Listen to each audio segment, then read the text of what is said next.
decía que nos acompañaba en el presidente del Comité Técnico de Criptoactivos del Consejo Técnico de la Contaduría, el colega Olson Ortiz. Él es magíster y candidato a doctorado sobre diferentes temas de la especialidad en ciencias gerenciales del blockchain, y es profesor de las diferentes universidades de la región Caribe. Es el presidente del Comité de Criptoactivos del Consejo Técnico de la Contaduría y nos ha venido representando en todos y cada uno de los eventos. El último evento donde tuvimos la oportunidad de acompañarlo y estar presente es el organizado por la Asociación Bancaria con los oficiales de cumplimiento, donde se empezó a debatir el tema. También nos acompaña la doctora Ángela Córdoba Santa Cruz. Ella es abogada de la Universidad del Rosario y especialista en Derecho Financiero de la misma Universidad del Rosario. Y como lo dijo Jorge, tiene un máster en la Universidad de Berkeley en California.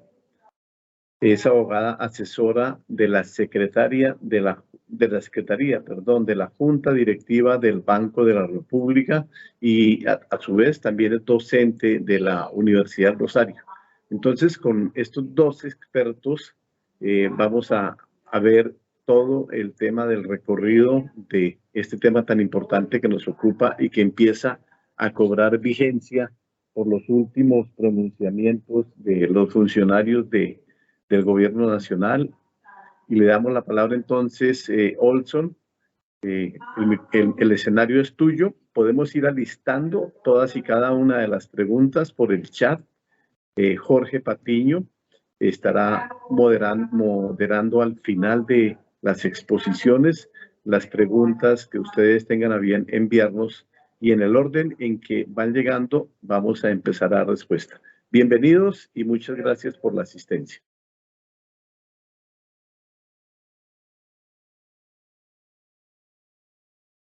Olson, buenas tardes. Adelante, puedes activar tu micrófono, por favor.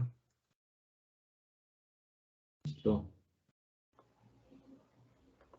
Buenas tardes a todos. Ya el consejero Morano me presentó. Mi nombre es Olson Ortiz. Estoy liderando el Comité Técnico de Criptoactivos. Llevo 6 años trabajando esta temática, casi 7 años trabajando esta temática de criptoactivos ya en profundidad. Los conocí en el 2010. Y en ese momento solamente se hablaba de Bitcoin como tal, de OpenCoin.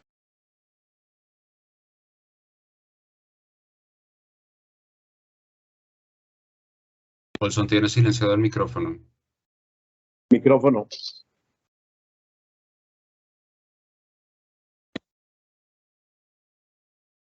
Okay, ¿ahora me escuchan? Sí, ahora sí. Ok. Bueno, el consejero Molano me presentó, pues empecé a trabajar esta temática en profundidad desde el año 2015, siendo profesor universitario ya.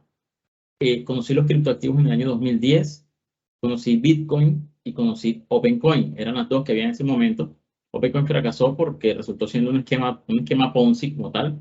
Es muy fácil armar un esquema Ponzi en una zona de tanto desconocimiento como de esta criptoactivos. Una pirámide es lo que más he visto, lo que más me he encontrado en el mercado. Y pues con lo que hemos estado estudiando, lo que hemos trabajado, tuvimos la oportunidad de participar en un evento con el Banco de la República. Como mencionó el consejero, estuvimos con su bancaria en una charla sobre lavado de activos y nos dimos cuenta de la capital importancia.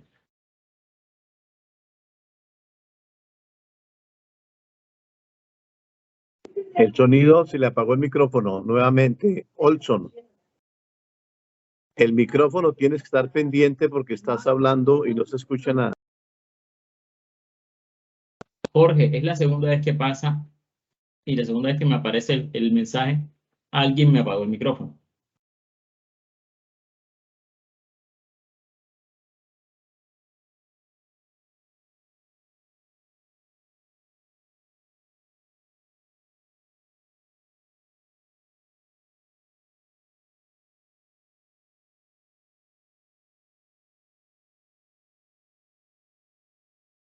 Por favor, a todos los asistentes, vamos a apagar micrófonos y cámara y va a quedar solo habilitado el micrófono del conferencista, que es Wilson, Olson Wilfrido Ortiz Tobar, por favor.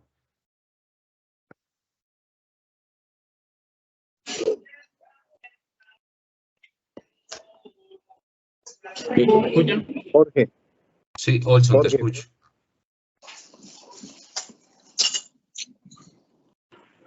Olson, tu micrófono. ¿Ahora sí? Sí. Sí, señor. Más fuerte Ok. y más cerca a la luz.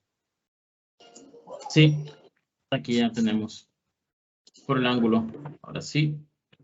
Listo, acá. Listo. Lo voy a ver mejor.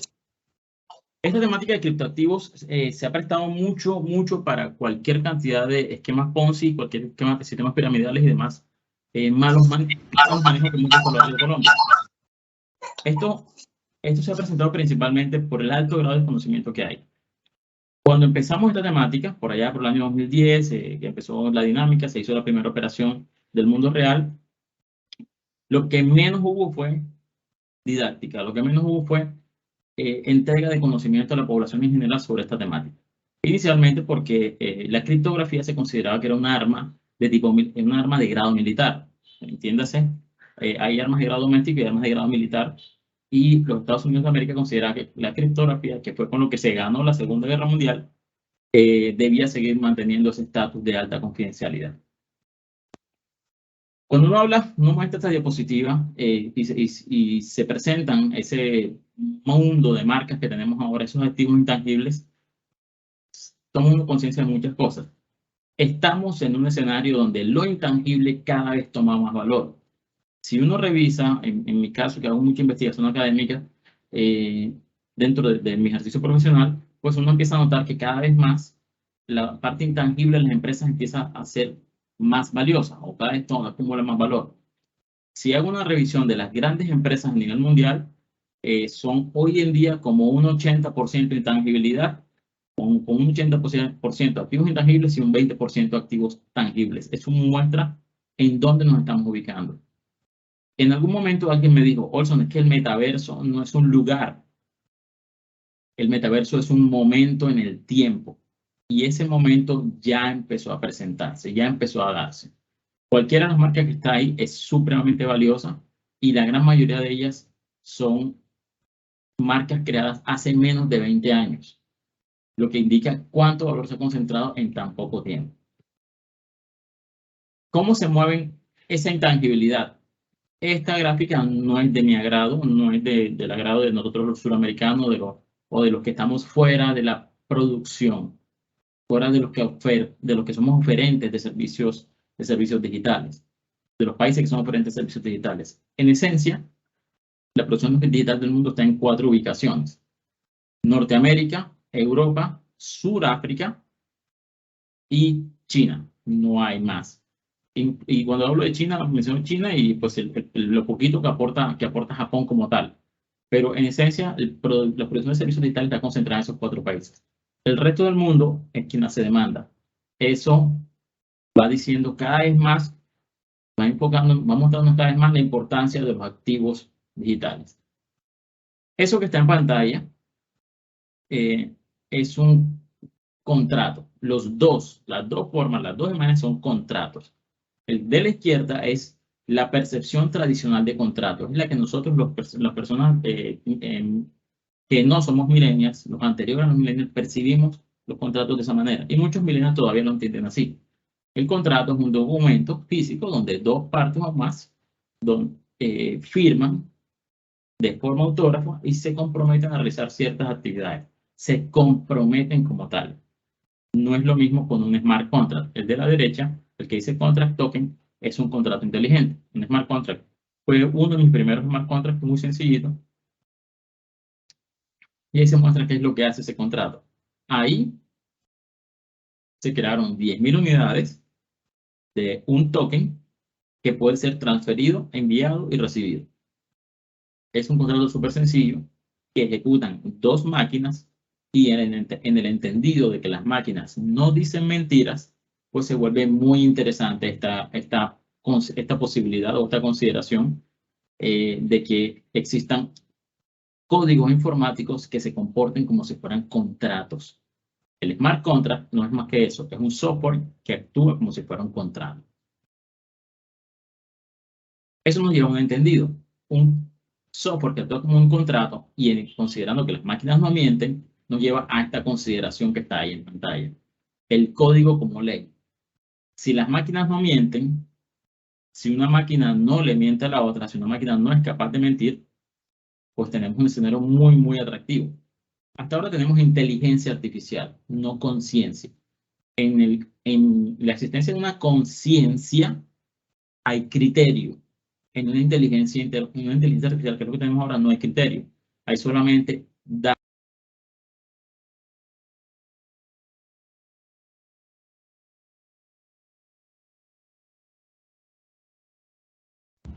Le volvieron a apagar el micrófono. Doctor Olson, su micrófono, por favor.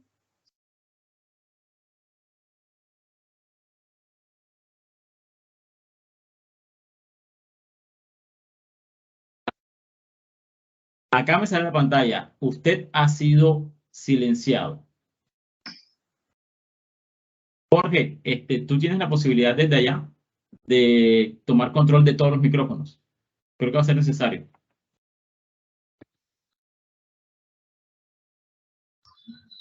Ya estoy en eso. Dale. ¿Hasta dónde me escucharon?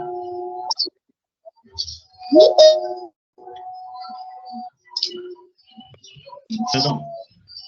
El escenario de un código como ley se produce porque se entiende que los contratos, que las computadoras no mienten. Como las computadoras no le mienten la una a la otra, se vuelve muy atractivo para nosotros los que trabajamos operaciones comerciales. Si es posible decirle a un computador, que un computador le diga a otro, hey, mira, tengo este contrato, por favor, revisa si tú por favor, ejecútalo de aquel lado. Y ese contrato es entendido por todas las partes involucradas, que eso es la blockchain, son todos trabajando el tiempo, todos auditando el tiempo, todos verificando el tiempo. Pues se vuelve muy interesante eso de realizar contratos donde no hay intervención humana. Eso ya existe hace mucho tiempo, eso no es nuevo como tal. La idea de un contrato inteligente no es nueva. Un ejemplo de contrato inteligente que todos hemos utilizado en algún momento, las máquinas expendedoras. Un ser humano lleva un dinero, se lo entrega a la máquina recibe el dinero, verifica el billete o verifica las monedas, toma una instrucción que el ser humano le da y la máquina sola toma del inventario, extrae un artículo y se lo entrega al ser humano que está frente a la máquina expendedora. Ahí la intervención humana es mínima, solamente es el disparador de los eventos. Pero la máquina como tal, la máquina entera, es un contrato inteligente que actúa de forma autónoma haciendo administración de un inventario. Eso se llama, el argot técnico es organización descentralizada autónoma o unidad de negocios descentralizada autónoma. La máquina como tal actúa por sí misma y es capaz de realizar operaciones comerciales por sí sola. La máquina no miente. Está probado que ha sido un muy buen modelo de negocios. Lo que tenemos ahora con la blockchain es la posibilidad de llevarlo más allá. Entonces, llevar al código como tal a que sirva de entendimiento completo más allá del derecho tradicional. Tendremos ahora un nuevo concepto que se llama Legal Tech, más allá del derecho tradicional, donde las máquinas empiezan a ejecutar contratos una respecto a la otra. Eso nos lleva a un escenario muy, muy interesante. Cuando se produjo la crisis de los indignados, se creó Bitcoin. ¿Bitcoin qué es? Es la primera aplicación de la tecnología blockchain. Blockchain se basa en otra tecnología anterior. Como decía Newton, nos subimos a los hombros de gigantes, tomamos tecnologías de otras desarrolladas por otras personas y empezamos a utilizarlas para nuestros propios desarrollos.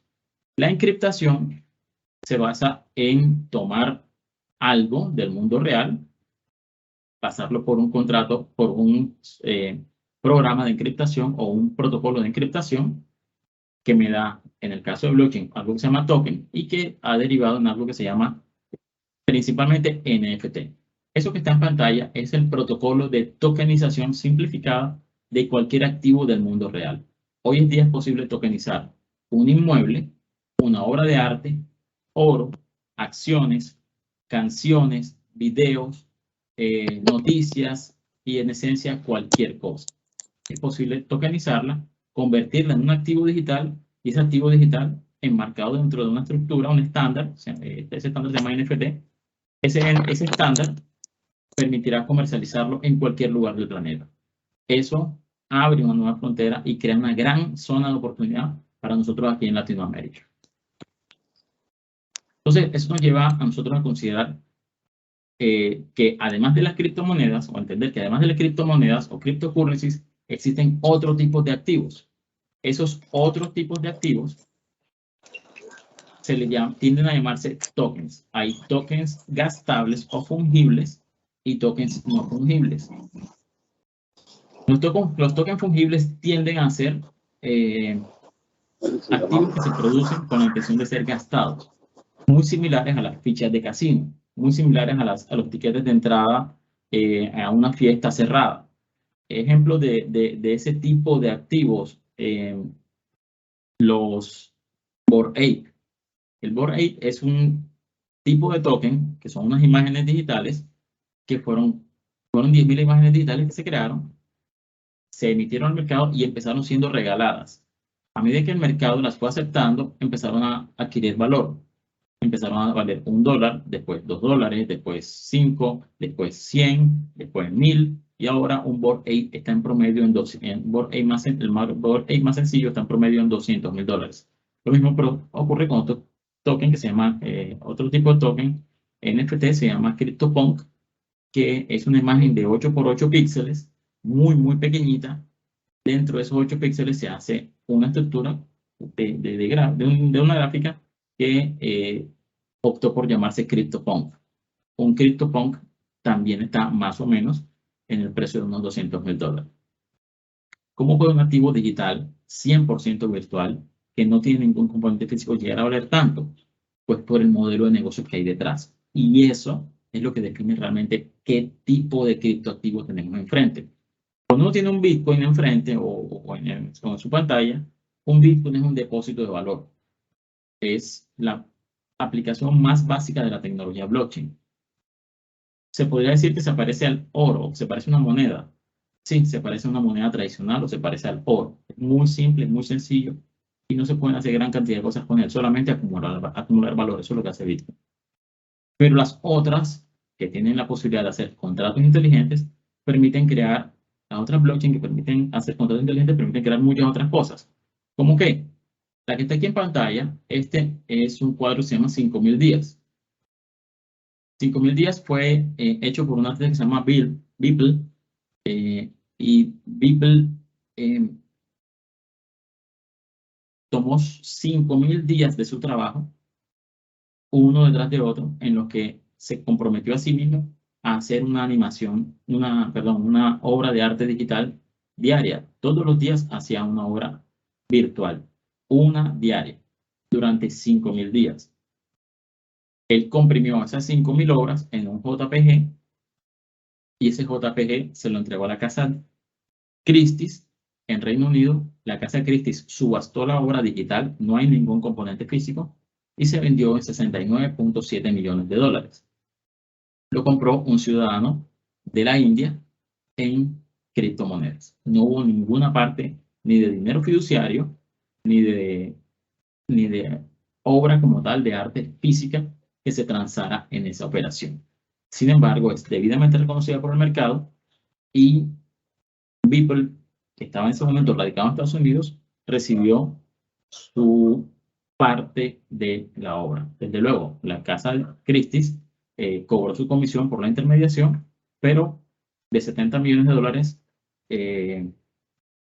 desde $1 hasta $70 millones, casi $70 millones en que se vendió la obra, hay una distancia importante y una concentración de valor, que es lo que hay que tenerlo muy en cuenta, una concentración muy alta de dinero que se produce gracias a esta tecnología de blockchain y a su aplicación base, que son los NFT.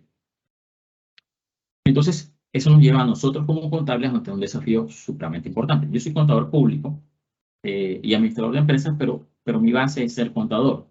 Entonces, entiendo todo a través de cómo se contabiliza o cómo se registra dentro de los estados financieros y cómo se maneja eso a nivel financiero principalmente. Y en realidad tiendo a entender la realidad de esa manera. Eso me lleva a mí unas preguntas muy importantes. ¿Cómo se contabiliza un crédito activo? Y eso nos pone ante una situación bastante difícil de definir si se presenta solamente de esta manera.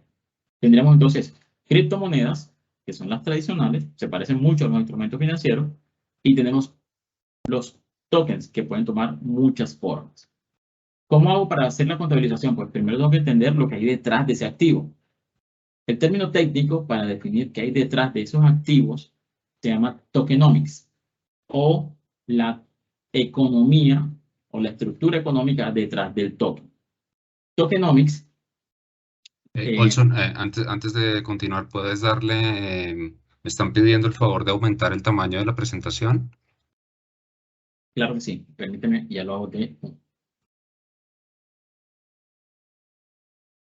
¿Se ve mejor? Sí, mejor. Ok, perfecto. Tokenomics es la forma como se mueve un token. Entiéndase, es el modelo de negocio que sustenta el token o por el cual se produjo el token. Ejemplo de eso.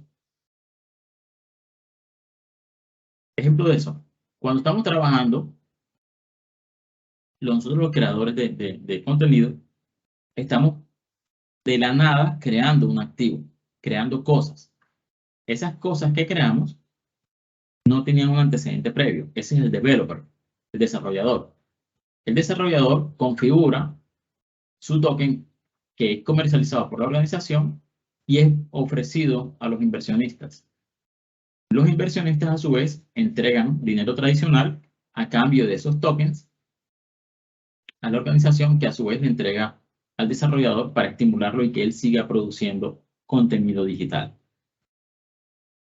Esta dinámica o este modelo de negocios, o este modelo de producción, a lo que más se parece es al arte, a la música, al desarrollo de software. Pero no ha sido estudiado o no ha sido atendido con mucha profundidad por parte de las pymes o de las empresas tradicionales. Una de las situaciones más sensibles aquí es que desarrollos, estos tokens que son creados que son creados y que son comercializados, pueden ser emitidos un token por una activo base, o puede haber 1 millón de tokens sobre un activo base, o n cantidad de tokens sobre un activo base. ¿Cómo así? Yo puedo tomar una obra de Van Gogh, o una obra de Botero, o una obra de cualquier artista plástico, y ahí puedo emitir un token que equivalga a la totalidad de la obra. El que tenga el token será el dueño de la obra. Eso me llevaría a tener un token, como el caso de Beeple, un token que vale, un NFT que vale 69.7 millones de dólares. Es bueno porque concentra mucho valor, pero es muy difícil de vender. Entonces, una opción sería tomar ese token, dividirlo en 1 millón de partes que valga cada uno 70 dólares. Es mucho más fácil vender un activo o un pedacito de activo o un token individual que valga 70 dólares a uno que vale 69 millones. Y es más probable conseguir 1 millón de personas que quieran hacerse dueñas de un pedazo de la obra que una persona que tenga los 70 millones de dólares y quiera pagarlo por esa obra digital. Entonces, se crea una dinámica que no habíamos manejado anteriormente, que no habíamos enfrentado anteriormente en las empresas, y que a nosotros los contables nos lleva a unos desafíos supremamente interesantes, o unas situaciones muy desafiantes. ¿Cómo se valoran los tokens? ¿Cómo se establece cuánto es su precio? ¿Cómo se contabiliza? Es una de las consideraciones más sensibles que tenemos que enfrentar. Esa consideración, esa valoración se hará dependiendo del tipo de token que tengamos enfrente.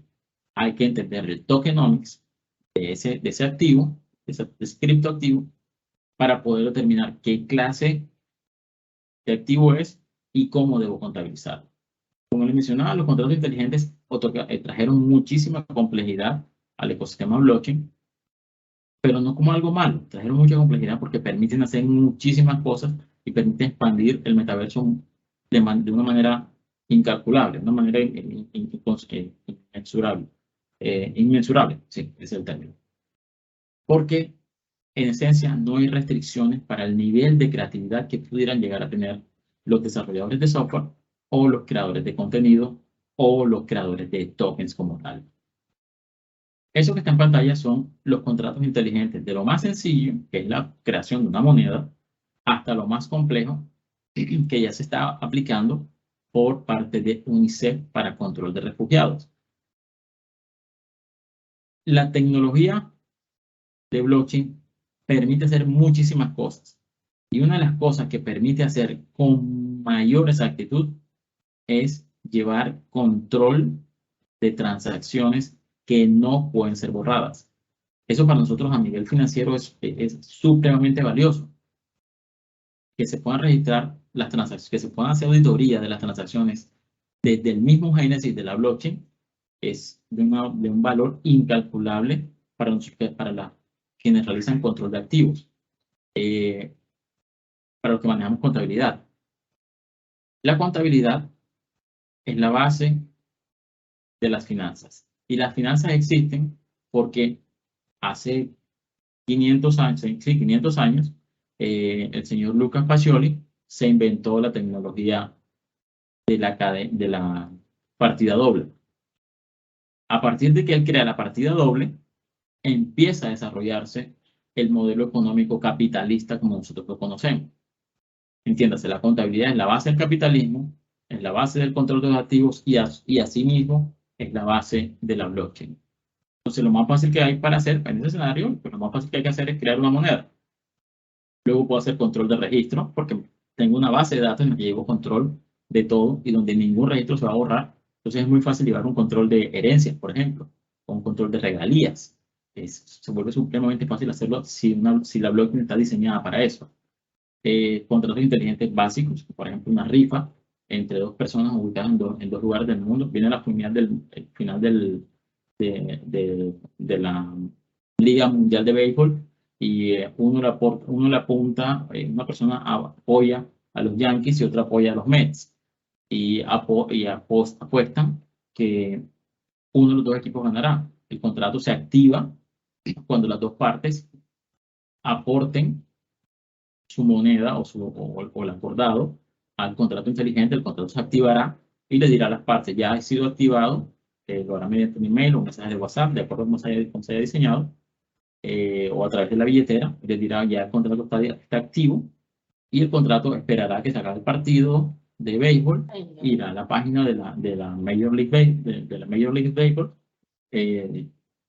verificará quién ganó el partido y hará la entrega de la recompensa o del premio de la apuesta a quien haya ganado, o sea, los Yankees o sea, los Mets. Totalmente autónomo, totalmente descentralizado, totalmente auditable y verificable por las dos partes en ubicaciones que pueden ser dentro de Estados Unidos, en el mismo Nueva York los dos, o puede ser que uno esté en Colombia y el otro esté en Eslovaquia, por ejemplo. Contratos multipartes que vuelven súper fáciles de hacer porque así como lo dije, para dos personas lo puedo hacer para 50, para 100 o para 1 millón de personas y en esencia no hay un límite a la cantidad de participantes de un contrato inteligente. Negocios descentralizados autónomos, ya mencioné un ejemplo, las máquinas expendedoras, ya eso existe, solo que en blockchain con blockchain se va a reforzar más porque permite llevar registro, no es solo una máquina expendedora que lleva control de sus propios registros, sino que va a poderse llevar control de muchas transacciones y muchas operaciones a nivel global. La organización descentralizada autónoma todavía es una utopía. Hay unas cuantas que están funcionando, pero es una empresa que funciona con puros contratos inteligentes donde la intervención humana es solamente de auditoría y verificación. Hay unos cuantos unicornios por ahí dando vueltas que han probado que la organización descentralizada autónoma sí es viable. Gobierno descentralizado autónomo será cuando empecemos a votar por blockchain, pues me imagino que aquí nos demoraremos un ratito en eso, pero ya existe la tecnología para eso. Y lo que mencionaba de Naciones Unidas es que ellos están haciendo control de refugiados, de muchos de los refugiados sirios que llegan a los campos de refugiados a través de tecnología blockchain. Naciones Unidas se dio cuenta que los niños llegaban en muy malas condiciones y que no recibían cuidados médicos. Entonces empezaron a llevar control de cada niño, pero no podían control con documentos porque los niños que vienen huyendo de la guerra, pues no tienen documentos como tal. Muchos nacieron incluso en el campo de concentración, en el campo de refugiados, no de concentración, campo de refugiados. Entonces, son niños sin documentos, son personas, seres humanos sin documentos. ¿Cómo los controlas? Pues a través de la huella, o a través del iris, o a través de una gotica de sangre, o haces una tripartita que es mucho más sólida. Y se dan cuenta en UNICEF que necesitaban almacenar ese volumen de datos tan grande que se estaban produciendo, porque hay campos de refugiados que tienen 1 millón de personas. Entonces, necesitaban llevar registro de todas esas personas y de todos esos movimientos que se producían, y se dieron cuenta que la blockchain era ideal para eso. Y UNICEF, atendiendo a las necesidades de su organización, empezó a crear una identidad descentralizada, autónoma, que actualmente está funcionando y que trabaja a la perfección.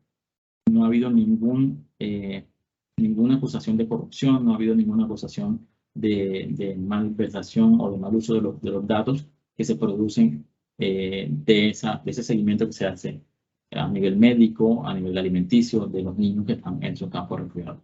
Es un piloto muy bueno, muy interesante conocerlo, y una cosa que va a hacer uno pensar mucho hacia dónde vamos como sociedad.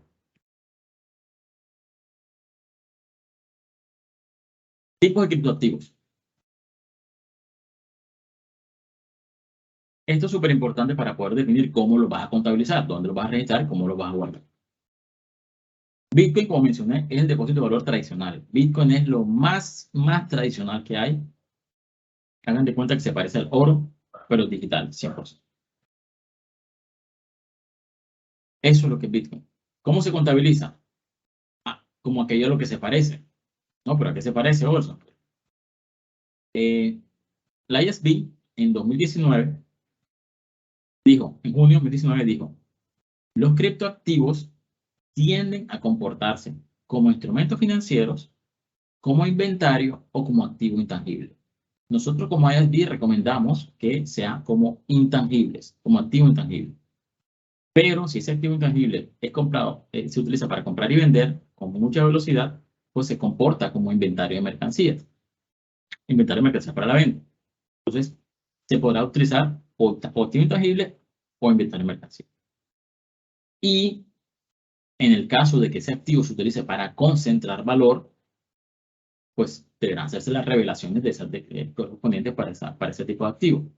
Porque el grado de especulación y el grado de fluctuación tan alto que tiene Bitcoin y las demás criptomonedas, pues todavía las hacen muy sensibles, o las hacían en 2019, todavía muy sensibles a eso de que el activo costase $1.000 hoy y en 6 meses costase 20.000 y en 3 meses después costase 11.000, 8.000 o 6.000 o $5.000. Como esa fluctuación era tan grande, era muy difícil decir que se manejara como un instrumento financiero. Pero sí hay mucha gente que lo está manejando así, que lo está trabajando así y que lo está manejando así. Entonces tenemos esas 3 posibles categorías: instrumentos financieros, inventario de mercancías para la venta o activo intangible. Entonces hay que determinar qué tipo de activo tengo. Esto son algunas categorías, no son todas.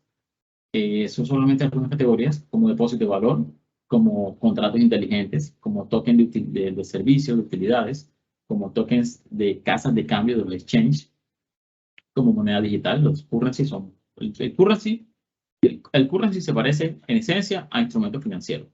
Ahí es bastante fácil. En el caso de El Salvador, la legislación salvadoreña eliminó la discusión sobre eso, porque la legislación salvadoreña dijo, solamente trabajamos con Bitcoin y solamente como divisa. Entonces, en el caso salvadoreño es fácil de hacer la contabilización, porque tú dices, si es Bitcoin, es instrumento financiero, y procede a su contabilización al precio del día, como si estuvieras trabajando con dólares, solo que no serán dólares, sino que será Bitcoin. En el caso de El Salvador, como es una economía dolarizada, pues tendrás un activo base llamado dólar y otro activo fluctuante llamado Bitcoin, como monedas de curso.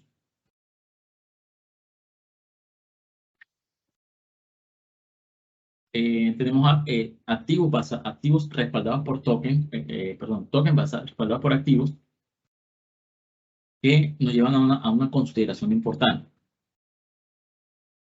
La definición de instrumento financiero es: un instrumento financiero es un contrato que me da el derecho a cobrar o la obligación de pagar y que es preparado sobre un activo subyacente, que es el que le otorga valor como tal. Perdón, es el la del derivado como tal.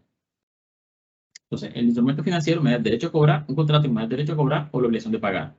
Y el derivado es un instrumento financiero que está preparado sobre un activo subyacente,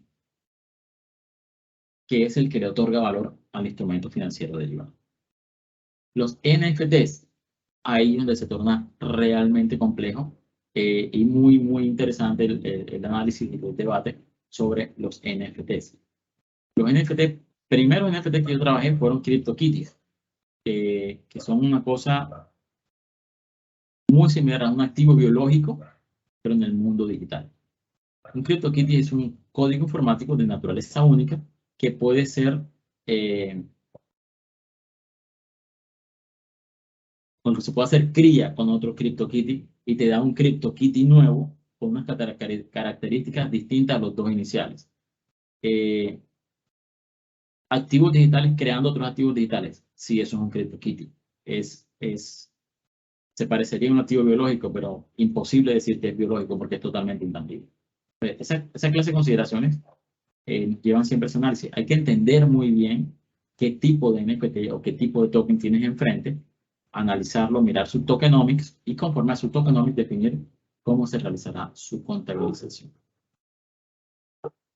Como mencionábamos, IASB nos da una pauta, nos dice cómo instrumento como activo intangible o como inventario para la venta, o si definitivamente lo vas a manejar como instrumento financiero, tienes que hacer una medición a valor razonable.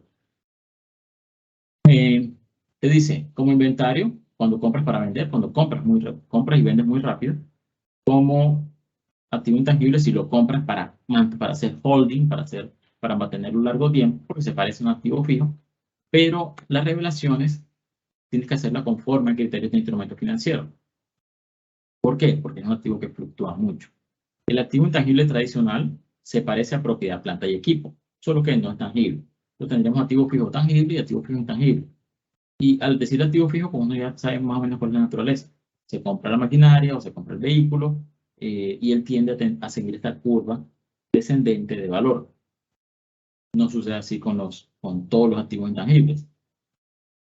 Hay activos intangibles como las marcas que empezamos, que presenté al principio de estas diapositivas. Las marcas te llevarán a que el activo intangible suba de valor si la empresa tiene un muy buen desempeño económico o que baje de valor, como en el caso de empresas tecnológicas que fueron cayendo en la obsolescencia y por tanto, pues su valoración de mercado y su marca como tal perdió valor. Entonces, pues tendríamos activos intangibles que suben y activos intangibles que bajan. IASB está revisando y está claro que hay que hacer ciertas reconsideraciones porque hay que hacer mediciones posteriores sobre este asunto. Entonces tendríamos la medición inicial, pues requieren indispensablemente que se entienda el tokenomic detrás del activo criptoactivo, del activo criptográfico, y la consideración contable irá de acuerdo a cómo se realice esa contabilización inicial. La medición posterior después dependerá en gran medida de esa medición inicial. Entonces tendríamos cómo hacer esa medición. Esta gráfica de IASB es bastante práctica, por eso lo utilizamos. Si el criptoactivo o el instrumento o el token es un activo para la empresa, lo puede manejar como intangible, como inventario o como instrumento financiero. Si es como inventario, pues lo manejará al costo en el momento de su adquisición y posteriormente al menor valor entre el costo de adquisición y el valor neto realizable, el valor en que podría llegar a rematar el activo. No tiende a suceder eso mucho con los criptos, pero sí hay muchas historias que he tenido oportunidad de vivir de cuerpo presente, de personas que llegan y me dicen, no, que aquí yo compré ese activo, yo compré Bitcoin en $70,000 y ahora está en 20,000. Eso pues son situaciones de mercado que me encuentro mucho y por las cuales me hacen mucha consulta, pues, dada la naturaleza de la actividad que realizamos. Activo tangible. Faltan 3 minutos, te quedan de tiempo para ir redondeando. Sí, estoy súper medido con el tiempo por eso. Por eso voy tan rápido y les pido excusas por eso. Como activo intangible, se registrará al costo de adquisición Y posteriormente se medirá con modelo tradicional de costo menos depreciación menos deterioro. Ese es básicamente las dos categorías base. La categoría de instrumentos financieros se mide el precio de la transacción. Eso sucede en El Salvador, eso no sucede aquí en Colombia todavía, pero en El Salvador sí ya está establecido que es instrumento financiero. El Bitcoin es un instrumento financiero. Y pues posteriormente se medirá costo amortizado o valor razonable. Eso sí es activo. Si es pasivo, hay que tener en cuenta qué tipo pasivo es. Si es financiero o de qué otra naturaleza es. Como pasivo, básicamente, es de tipo financiero. Los tokens para la entidad emisora son un pasivo. Sí lo puede vender, pero si tiene obligaciones posteriores, esas obligaciones posteriores son pasivos y se registrará como pasivo financiero o en su debido caso como provisión, se establecerá provisión o si no se establecerá el pasivo contingente al respecto. Y creo que me consumí los 3 minutos. Gracias, Olson, por esa intervención. Vamos a dejar las preguntas para el final, para los dos participantes. Entonces, Carlos, si quieres darle la introducción o la presentación a la doctora Ángela Córdoba del Banco de la República, contemplando los 45 minutos de intervención para después pasar a las preguntas. Pues Ángela ya no necesita presentación, ella está debidamente referenciada como abogada de la Universidad del Rosario, con su maestría, con doctorado en la Universidad de Berkeley, y es profesora actualmente en la Universidad de Rosario y presta sus servicios al Banco de la República como asesora de la Secretaría de la Junta del Banco y hace parte del comité de expertos en criptoactivos que ha conformado el Consejo Técnico de la Contaduría, y ya hemos visto la parte técnica presentada por el presidente del comité. Quedan muchos interrogantes en relación a lo planteado por Olson. Presentamos excusas por las fallas de carácter técnico y a las personas que han sacado, no sabemos por qué ha pasado eso, pero bienvenida Ángela y el micrófono y el escenario es tuyo. Muchísimas gracias, doctor Carlos. Muy buenas tardes, muy contenta de estar acá, de compartir este webinar con el doctor Olson. Tuvimos la oportunidad de conversar el viernes. Estoy muy contenta, de verdad, de estar acá. Les voy a compartir la presentación. Me confirman, por favor, si la ven y si me escuchan. En un segundo ya la proyecto, ¿me escuchan bien? Sí se ve y se escucha bien, Ángela. Perfecto, muchísimas gracias. Listo, muchísimas gracias por la confirmación. Ya el doctor Olson explicó con suficiencia el concepto general de criptoactivos, la tecnología que lo soporta, el manejo contable. Lo que en esta oportunidad les venimos a compartir acá es el uso de los criptoactivos desde la perspectiva de la regulación cambiaria. Para el efecto tengo que hacer el disclaimer de siempre, y es que esta presentación no compromete ni al Banco de la República ni a su junta directiva. Esto es netamente opiniones personales del equipo de la Secretaría de la Junta, en donde yo trabajo. Entonces, en primer lugar, es importante comentarles que nosotros en el banco hacemos un seguimiento periódico de las experiencias internacionales sobre el uso de los criptoactivos y hemos notado una particularidad en varias partes del mundo. Y es que definitivamente las plataformas de intercambio de criptoactivos, los exchanges, los intercambiadores, como quieran llamarlo, deben ser regulados. Y esto por dos sencillas razones. La primera es porque los exchanges primero son los sujetos que tienen el mayor volumen de información en las transacciones con criptoactivos y además realizan actividades similares a las entidades financieras. Y existe un principio de regulación básico que es a la misma actividad, pues la misma regulación. Entonces, sí, en varias jurisdicciones hemos visto que es necesario regular a estas plataformas. Por eso vemos con optimismo el proyecto de circular reciente de la Superintendencia Financiera, donde se establecen unos requisitos particulares para la operación de estas plataformas, y también el proyecto de ley que está cursando en estos momentos en la Cámara de Representantes, en donde se regulan las plataformas de criptoactivos. Ahora, además de regular las plataformas, es importante tener en cuenta cuál es el uso que tienen los criptoactivos. Ya nos explicaba Olson cómo IFRS lo trata de manera distinta. Y para nosotros es crucial cómo se entiende que se manejan los criptoactivos. En realidad, las personas, ¿por qué compran, por qué venden, por qué invierten en este tipo de instrumentos? Y acá destaco el caso de Estados Unidos, que nos parece uno de los más relevantes, y es que Estados Unidos, desde un punto de vista pragmático, trata a los criptoactivos dependiendo de su función. Si el criptoactivo se usa como un mecanismo de captación a través de una oferta pública de emisión, por ejemplo, un ICO, ese criptoactivo tiene la característica de un valor, por lo tanto, es un instrumento financiero. Pero si el criptoactivo es usado más como un bien que se puede comprar y vender, pues este bien es un commodity y lo regula otra entidad reguladora de Estados Unidos. En el caso de los valores, pues lo regula la Security Exchange Commission y en el caso de los commodities es CFTC. Ahora, los criptos también pueden utilizarse como monedas según los reguladores de Estados Unidos. Se pueden utilizar como instrumentos monetarios porque almacenan valor y el doctor Olson ya nos lo contaba en la presentación. Si es así, si es moneda o si es instrumento monetario, la autoridad reguladora sería FinCEN, que hace parte del Departamento del Tesoro de Estados Unidos. Y finalmente, para efectos tributarios, la autoridad tributaria en Estados Unidos, IRS, lo trata como propiedad. Entonces, acá vemos una multiplicidad de tratamientos que eso también va a impactar desde el punto de vista del régimen colombiano. Y eso es importante verlo porque ya les voy a comentar más adelante qué consideramos nosotros, cómo se debería tratar los criptoactivos desde el punto de vista de la regulación cambiaria, que es la que le compete al Banco de la República. Definitivamente, como les comentaba, estamos en mora de tener una regulación comprensiva, un marco comprensivo en el tema de criptoactivos. Y para nosotros, una regulación eficiente debería tener 7 pilares. El primero es determinar los objetivos de política pública. ¿Qué se pretende con la regulación?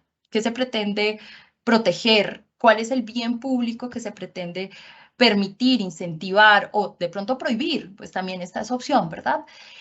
Primero es que todas las autoridades a nivel nacional tenemos que ponernos de acuerdo para identificar precisamente ese objetivo de política pública.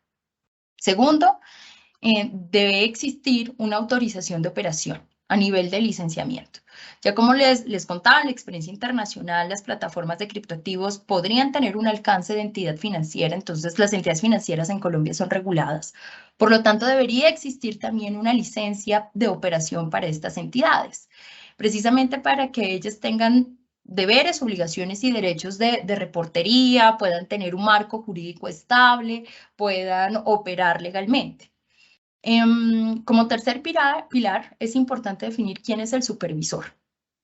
Y como les mostraba en Estados Unidos, pues dependiendo de su uso, la autoridad es distinta, pues acá en Colombia puede que también pase así. Si determinamos que el criptoactivo entra en el mundo financiero, pues el supervisor natural sería la superintendencia financiera, pero si nos quedamos únicamente en el tema tecnológico de consumidor, la superintendencia de industria y comercio, entonces tenemos que determinar, o la regulación tendría que determinar cuál es el supervisor, si de pronto es uno, si son varios. El cuarto pilar es la administración de riesgos. En el mundo de criptoactivos, y se los voy a comentar más adelante, se ha identificado una serie de riesgos que pueden afectar a un sistema. Se encuentran riesgos de liquidez, de protección al consumidor, de estabilidad financiera, riesgos sistémicos. Entonces, sí es necesario que un marco regulatorio establezca esas medidas prudenciales para poder precisamente mitigar esos potenciales riesgos. El quinto pilar, las autoridades deben establecer cuáles son las sanciones ante un eventual incumplimiento. ¿Qué pasa si, por ejemplo, la plataforma de intercambio de criptoactivos no entrega la información que debe suministrar a las autoridades o no cumple las medidas de protección ante lavado de activos, financiación del terrorismo? Entonces, sí es importante establecer una serie de normas correctivas ante ese tipo de eventualidades. Como sexto pilar, este es un mercado de alta competencia. Sí, ya hemos visto la incursión de algunas plataformas en Colombia, están llegando varias al país y esas entidades que están llegando al país compiten con ciertos servicios con las empresas tradicionales acá en Colombia. Hablemos, por ejemplo, de remesas. Hemos visto que varias plataformas de criptoactivos están haciendo remesas con criptoactivos y las entidades financieras, pues ese es un negocio tradicional que hacen ellas. Entonces sí necesitamos un mercado competitivo con reglas claras, con las mismas reglas de juego para los participantes, porque pues no se puede tampoco crear un escenario de desequilibrio.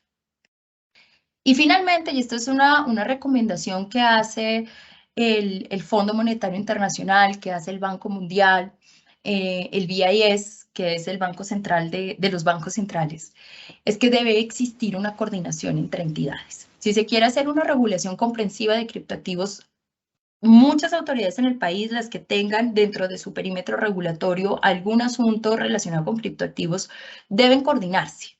Porque, por ejemplo, una autoridad puede recaudar información esencial para el ejercicio de la otra autoridad. Entonces, sí es necesario también determinar un marco de cooperación entre las diferentes entidades. Este slide a mí me gusta mucho porque detalla una visión general de qué debería tener también esa regulación de criptoactivos. Y es precisamente una regulación que con el tiempo se ha venido adoptando y es una regulación por principios. Ya lo comentaba brevemente, y es que si existe similitud entre los activos, actividades y sujetos del mercado de criptoactivos con los mercados tradicionales, la regulación existente debería también aplicar al mercado de criptoactivos. ¿Sí? Si los exchanges realizan actividades similares a las entidades financieras, pues las normas financieras deben recaerle a los exchanges también. Si existe regulación particular sobre algún tipo de medidas de lavado de activos, pues también debería recaerle a los procesos que deben implementar los exchanges frente a ese tipo de riesgos y de mecanismos que hay que evitar. Entonces, esto ayuda a evitar arbitrajes regulatorios, ayuda a prevenir que unas entidades tengan normas diferentes a otras o que exista un mercado desregulado. Entonces, sí es importante el primer principio y esa es una labor que tienen que hacer los reguladores de determinar si en realidad esos activos, esas actividades y sujetos tienen similitudes con las normas actuales. También puede existir que esos activos, actividades o entidades definitivamente no tengan ninguna regulación paralela, no tengan ninguna regulación similar. Por ejemplo, la actividad de minería. La actividad de minería nos explicaba el doctor Olson que es un asunto muy particular. Como no se le puede aplicar ninguna norma actual a las actividades de minero, entonces sí se requiere una norma especial. Y esto tiene una contraprestación, y es que los reguladores tienen que tener un conocimiento grande de tecnología, tienen que estar al tanto de la innovación, porque precisamente pues, van a regular una actividad absolutamente nueva que no está en el reglamento, en la normativa actual. ¿Qué tipos de riesgos tienen las actividades de criptoactivos? ¿Y por qué nosotros decimos que también una regulación de criptoactivos que sea parcial puede generar también este tipo de riesgos? Primero, ya lo estamos viendo ahorita, existe un sistema monetario paralelo, fragmentado y soberano. ¿Eso qué quiere decir? Que existe un mercado alterno, por ejemplo, de pagos. ¿Sí? En estos momentos, pues la utilización de criptoactivos no es masiva, pero puede que en algún momento sí se masifique. Y nosotros vemos que ese es un gran riesgo, porque se crea un sistema paralelo de pagos en el cual el Estado no tiene control. También existe un riesgo de protección al consumidor y no se tiene la información sobre las transacciones que suceden precisamente en ese mercado paralelo. Y la información es uno de los activos más importantes que tienen los reguladores precisamente para poder generar política pública. Frente a los riesgos específicos, entonces hemos identificado estos 5 bloques. En los riesgos relacionados con la compra y venta de criptoactivos por personas naturales o jurídicas, se generan varios riesgos. Por ejemplo, en temas de lavado de activos y financiación del terrorismo. Entonces, esta es una tecnología que por sus características naturales puede ser anónima o pseudoanónima, y eso dificulta también la tarea de los reguladores de poder identificar esas operaciones fraudulentas o ilegales. También existen ilusiones de controles cambiarios. Actualmente el control cambiario es importante y se realiza a través de unos intermediarios, que son las entidades financieras, particularmente bancos. Y al conocer que se realizan operaciones de cambio por fuera de ese mercado regulado, pues obviamente se eluden las normas cambiarias.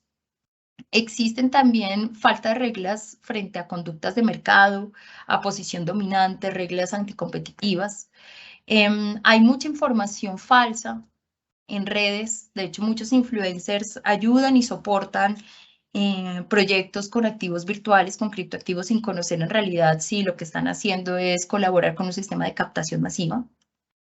Y también existen riesgos operacionales, ¿sí? Es una tecnología que es vulnerable también y puede tener muchos riesgos de ciberseguridad. Frente a los pagos con criptoactivos, ya lo comenté, si se crea un mercado paralelo de criptoactivos, como lo hemos estado viendo, pues existe una reducción en la eficiencia que tiene el Estado de controlar un sistema de pagos nacional.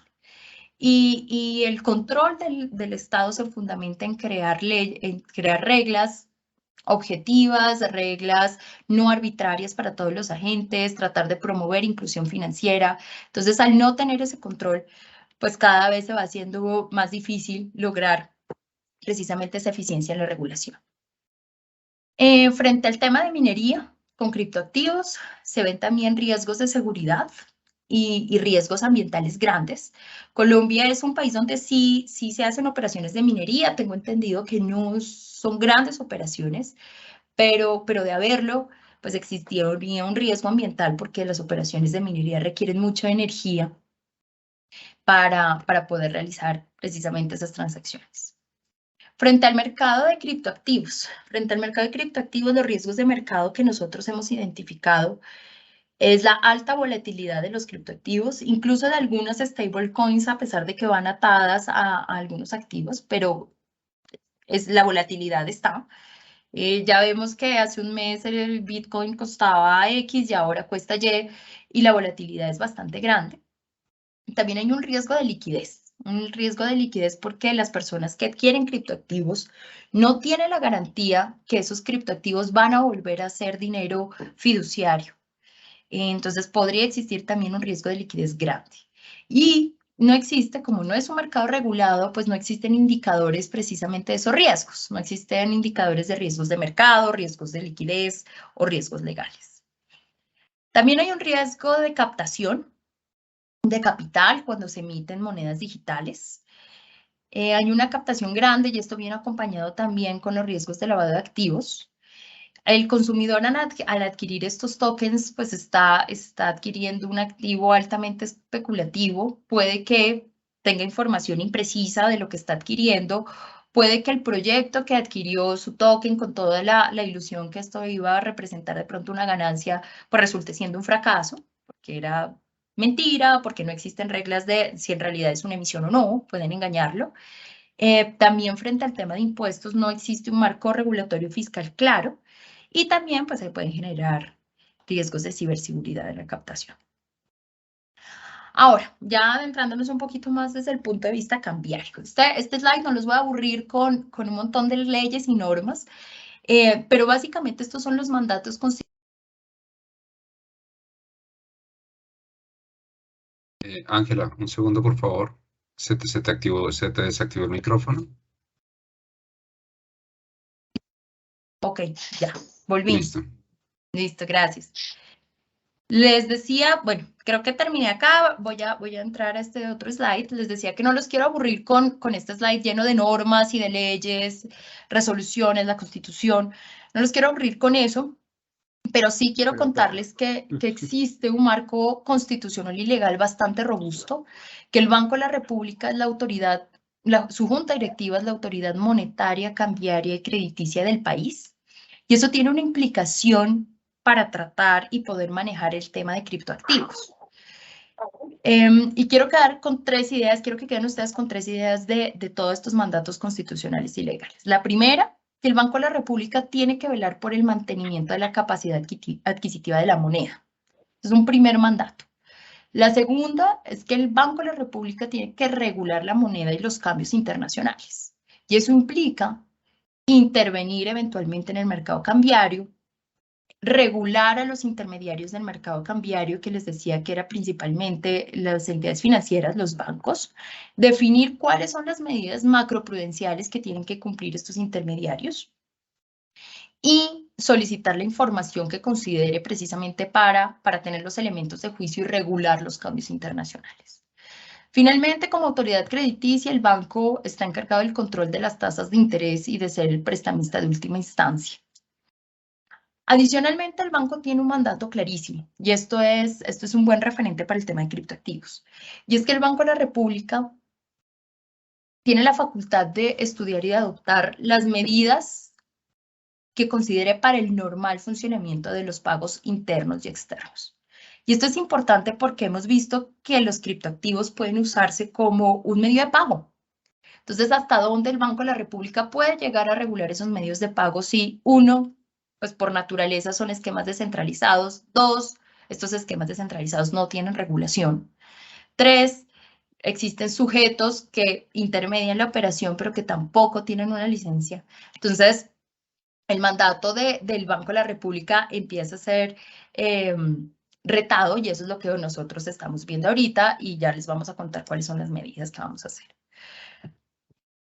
En toda la regulación, en el marco legal actual, en la Constitución, en la Ley 9, que es el marco cambiario, y en la Ley 31, que es la Ley Orgánica del Banco de la República, pues no existe ninguna disposición o referencias explícitas a criptoactivos. Esto es desde un punto de vista lógico, porque pues son leyes que están hechas en el siglo pasado, donde no existía o no se reconocía este tipo de activos. Por lo tanto, pues todas estas leyes no traen ninguna referencia explícita a los criptoactivos. Sin embargo, pues al ser nosotros abogados, lo que nosotros hemos dicho es que es necesario interpretar las normas actuales. Si bien desde el punto de vista exegético no existe ninguna disposición particular, pues el espíritu de la ley sí se orienta a regular precisamente estas operaciones. Entonces nosotros creemos que las operaciones de criptoactivos sí pueden ser operaciones de cambio en el sentido en que pueden tener un mercado de entrada o de salida de divisas, y por lo tanto el Banco de la República en su facultad puede establecer controles o actuaciones administrativas para verificar el cumplimiento de la regulación. ¿Qué ha visto el Banco de la República ahora? El Banco de la República ha visto que existen 3 tipos de operaciones de cambio que se pueden realizar con criptoactivos. La primera es utilizarlo como medio de pago, ¿sí?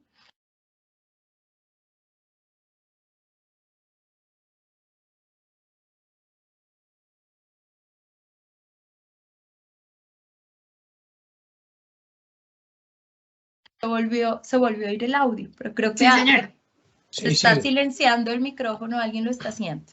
Estaba en medio de pago.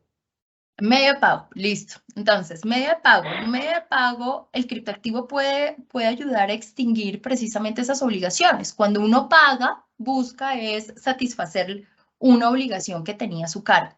El criptoactivo puede utilizarse para eso y lo hemos visto. Segundo, el criptoactivo también puede transferir riqueza. Es decir, se pueden transferir dinero de Colombia a, por ejemplo, a Estados Unidos, o de Estados Unidos a Colombia a través de estos instrumentos. Eso tradicionalmente se hace a través de divisas, pero pues hemos visto que los criptoactivos también pueden ser instrumentos a través de los cuales existe ese flujo de capital, sin utilizar el sistema financiero. Tercero, ¿cuál es el otro caso de uso que hemos visto? Que los criptoactivos pueden servir como medio de inversión. Cuando una persona compra un criptoactivo, lo hace generalmente por motivos de especulación. Y no lo dice Ángela Córdoba, lo dice la última estadística del Banco de Inglaterra, que el 90% de los ingleses que adquieren criptoactivos lo hacen precisamente como especulación. Entonces también existe ese caso de uso, ese caso de uso en donde un colombiano adquiere un criptoactivo y ese criptoactivo se convierte en un medio de inversión. Sí, especulativa, por supuesto, porque pues ya sabemos que tiene una volatilidad grande. Entonces, ¿cómo nosotros podemos tener esas operaciones para poder ejercer?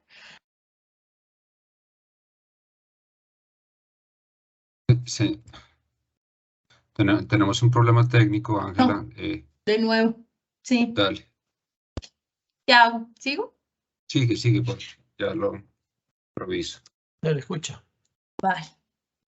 Vale. Entonces, estaba diciendo que con estos tres tipos de operación, nuestra idea es precisamente tratar de involucrarnos un poco más en los casos de uso de criptoactivos que vemos. Ay, no, ¿sí está bien? ¿Sigo? Sigue. Es que recibí acá una notificación y me asusté. Bueno. Y sobre todo, tratar de recaudar la mayor información que podamos tener.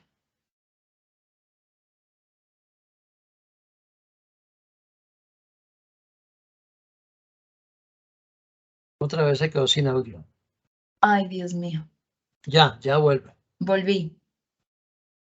Bueno. Entonces les contaba que hemos identificado estos 3 casos de uso, que dentro de estos 3 casos de uso estamos perdiendo información. ¿Por qué? Porque si existen operaciones de cambio con divisas, como es lo regulado actualmente, el Banco de la República, a través de las declaraciones de cambio, que son documentos o el instrumento a través del cual el Banco de la República recauda esa información de las divisas que salen o entran al país, ha armado toda la infraestructura para recibir precisamente esas declaraciones de cambio a través de 2 canales. El primero, a través de los intermediarios del mercado cambiario, que son las entidades financieras, o a través del uso de cuentas de compensación en el exterior. ¿Sí? Cuando los residentes realizan esas operaciones de cambio, le cuentan a su entidad financiera o a través de la cuenta de compensación, el Banco de la República conoce cuál ha sido el origen, el destino y sobre todo por qué se ha hecho esa operación. Entonces, en el mundo de criptoactivos, esa información no se tiene. No se utilizan los intermediarios del mercado cambiario, no se utilizan las cuentas de compensación, por lo tanto, la información es limitada, no se tiene acceso a esa información. Por eso nosotros consideramos que el exchange, al ser el sujeto que mayor volumen de información tiene, pues es el sujeto al que se debería regular. Ahora, en particular, ¿cuáles son las operaciones de cambio que hemos identificado? Entonces, primero, el criptoactivo como medio de pago. Esto lo hemos identificado principalmente en las operaciones de comercio exterior. ¿Cómo funciona? ¿Cuál es la regulación actual del comercio exterior? Está en el lado izquierdo de la pantalla. Entonces, básicamente existe un importador o un exportador y ese exportador, supongamos, va a recibir dinero del exterior por su exportación y ese dinero viene por 2 canales. Viene a través de los intermediarios del mercado cambiario, los bancos, y se convierte en pesos. Entonces el exportador ya tiene pesos acá en Colombia por su fruto de su exportación, o puede que se le haya pagado en divisas en el exterior y deje sus divisas en otra jurisdicción. Si es así, bien de cualquiera de las dos operaciones a través de IMC o cuentas de compensación, el exportador está obligado a informarle al Banco de la República a través de las declaraciones de cambio esa operación. Y estas operaciones no son menores, estas operaciones son grandes. En el 2021, por ejemplo, la importación de bienes fueron 57.000 millones de dólares, la exportación fueron 43.000. En servicios fueron 8.000 millones de dólares y en exportación de servicios 14.000. Entonces, no son cifras pequeñas, son cifras grandes, importantes para la balanza de pagos en el país. En el mercado cripto, fíjense que es el lado derecho de mi pantalla. En el mercado cripto no existe ni IMC, ni cuentas de compensación, ni tampoco declaraciones de cambio. El exportador que exportó, por ejemplo, flores, va a recibir bitcoins en su billetera virtual. Y la pregunta que nosotros hacemos es, ¿existe en realidad un pago de una operación de comercio exterior realizada con bitcoins? En la norma cambiaria no está permitido el pago de importaciones o exportaciones. Se debe hacer netamente con divisas o con pesos. No existe por ende una canalización de recursos, es decir, no existe si se paga con bitcoins, no hay una transferencia de divisas, no hay MCs, no hay el equivalente funcional de cuenta de compensación y tampoco declaraciones de cambio. Ahora, ¿cuál es el segundo caso de uso que hemos identificado? Son los criptoactivos como instrumentos para realizar giros y transferencias. Esto lo hemos visto bastante. Si no estoy mal, Colombia es el segundo o el tercer país en Latinoamérica donde más se reciben remesas a través de criptoactivos. ¿Cómo es la regulación actual? Entonces, supongamos que se quiera recibir una remesa de España. Entonces, el señor que me va a enviar un dinero de España se acerca a un money remitter, a MoneyGram, Western, etc. Ellos tienen una alianza con la entidad financiera colombiana y la entidad financiera colombiana posteriormente me entrega a mí pesos colombianos, ¿sí? Transforma los euros, los vuelve pesos colombianos y yo como residente adquiero pesos colombianos. Al hacer esa operación, yo al recibir los pesos colombianos realizo una declaración de cambio e informo la operación. Aquí, ¿quién asume el riesgo de la transformación entre euros y pesos? La asume la entidad financiera.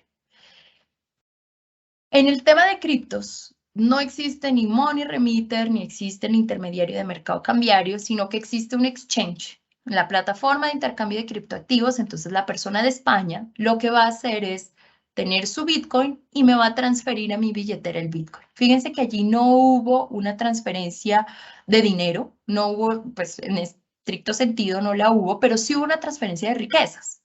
Y acá la consideración particular es que cuando yo recibo un Bitcoin, pues yo con ese Bitcoin no puedo pagar mi arriendo, no puedo comprar mercado. Y la remesa, la característica de la remesa es que es recibir dineros del exterior con motivos de subsistencia. Entonces yo subsisto pagando el arriendo, yo subsisto pagando mi mercado, pero nadie me va a recibir un Bitcoin por eso. Entonces lo que yo voy a hacer es vender mi Bitcoin para poder monetizar precisamente ese activo virtual.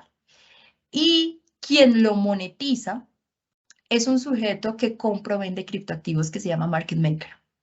Los market makers no tienen regulación. Si no tienen los exchanges, pues los market makers menos. Pueden ser cualquier sujeto en Colombia, puede ser una persona natural, una persona jurídica. Hemos identificado incluso en un ejercicio que hicimos acá interno que existen market makers registrados en Cámara de Comercio como empresas de tecnología. Y el market maker es precisamente el sujeto que asume el riesgo cambiario. El mismo riesgo que lo asume la entidad financiera lo está asumiendo este sujeto. Entonces, el monetizador de la operación es el market maker y quien asume la volatilidad voy a ser yo al recibir esos bitcoins como parte de mi subsistencia. Acá traigo esta imagen que a mí me parece reveladora y es un paper reciente que sacaron de Harvard, si no estoy mal. Y en esta imagen muestra los círculos son los orígenes de donde envían los criptos y los triángulos son los destinos donde se reciben los criptos. Entonces, si se ve acá, Colombia y Venezuela son países receptores de criptoactivos. Y en Europa, México, Estados Unidos también, Australia y varios países de Latinoamérica son los destinos de origen. Entonces, este no es un mercado pequeño, tampoco este es un mercado donde se maneja unas cifras grandes y donde es muy importante tener precisamente esta información para elaborar esa política pública de cambio. Finalmente, ya para terminar, este es el tercer caso de uso que hemos visto nosotros con la utilización de criptoactivos. Y es el criptoactivo como inversión financiera. Entonces, hoy la regulación financiera está señalada en la resolución 1 del 2008 de la Junta Directiva. Y para hacer esa regulación financiera, el residente colombiano puede utilizar divisas que tenga en el exterior o puede utilizar pesos colombianos y puede comprar títulos emitidos o activos radicados en el exterior. Con criptoactivos, que es el caso de la derecha, pues también se pueden utilizar divisas sin problema alguno, se puede utilizar entidades financieras, por ejemplo, en el caso de la Arenera, de la Superintendencia Financiera, donde se puede adquirir un criptoactivo a través de transferencia electrónica y se está comprando activos con propósitos de inversión. Y esos criptoactivos en realidad pues no tienen una jurisdicción especial, ¿verdad? Para determinar que son activos radicados en el exterior. Es un esquema basado en descentralización, que los nodos pues están distribuidos en todas las partes del mundo. Sin embargo, los servidores donde soportan pues sí pueden estar localizados físicamente en algún lugar. Entonces nosotros entendemos que sí es una inversión financiera en un producto que está en el exterior. Entendemos también que los criptoactivos pueden generarse en un proceso de emisión y por lo tanto pues podría asimilarse un valor y con más ahínco podría utilizarse esto para entenderse que es una inversión financiera. Y ya, eso es todo, esos son los casos de uso que hemos identificado en el régimen cambiario. Existen muchos retos, muchos pasos siguientes, estamos pendientes de la evolución que tiene esto en el mundo y nuestra idea es precisamente tener una interacción mayor con las autoridades para precisamente poder establecer un marco de regulación interinstitucional. Entonces, les agradezco mucho por la oportunidad y esa es mi presentación. Gracias. Ángela, muchas gracias. Lamentamos las 2 interrupciones que hubo por motivos técnicos. Vamos a pasar a las preguntas. Vamos a dar un espacio de 15 minutos para las preguntas que hemos recibido vía chat. Entonces voy a formularlas y según la competencia o la voluntad, ustedes toman la palabra para responderlas según sea el caso. Entonces va la primera pregunta, la hace Tania y pregunta si la empresa tiene un activo intangible en cripto y este se desvaloriza, ¿cómo aplica la contabilización?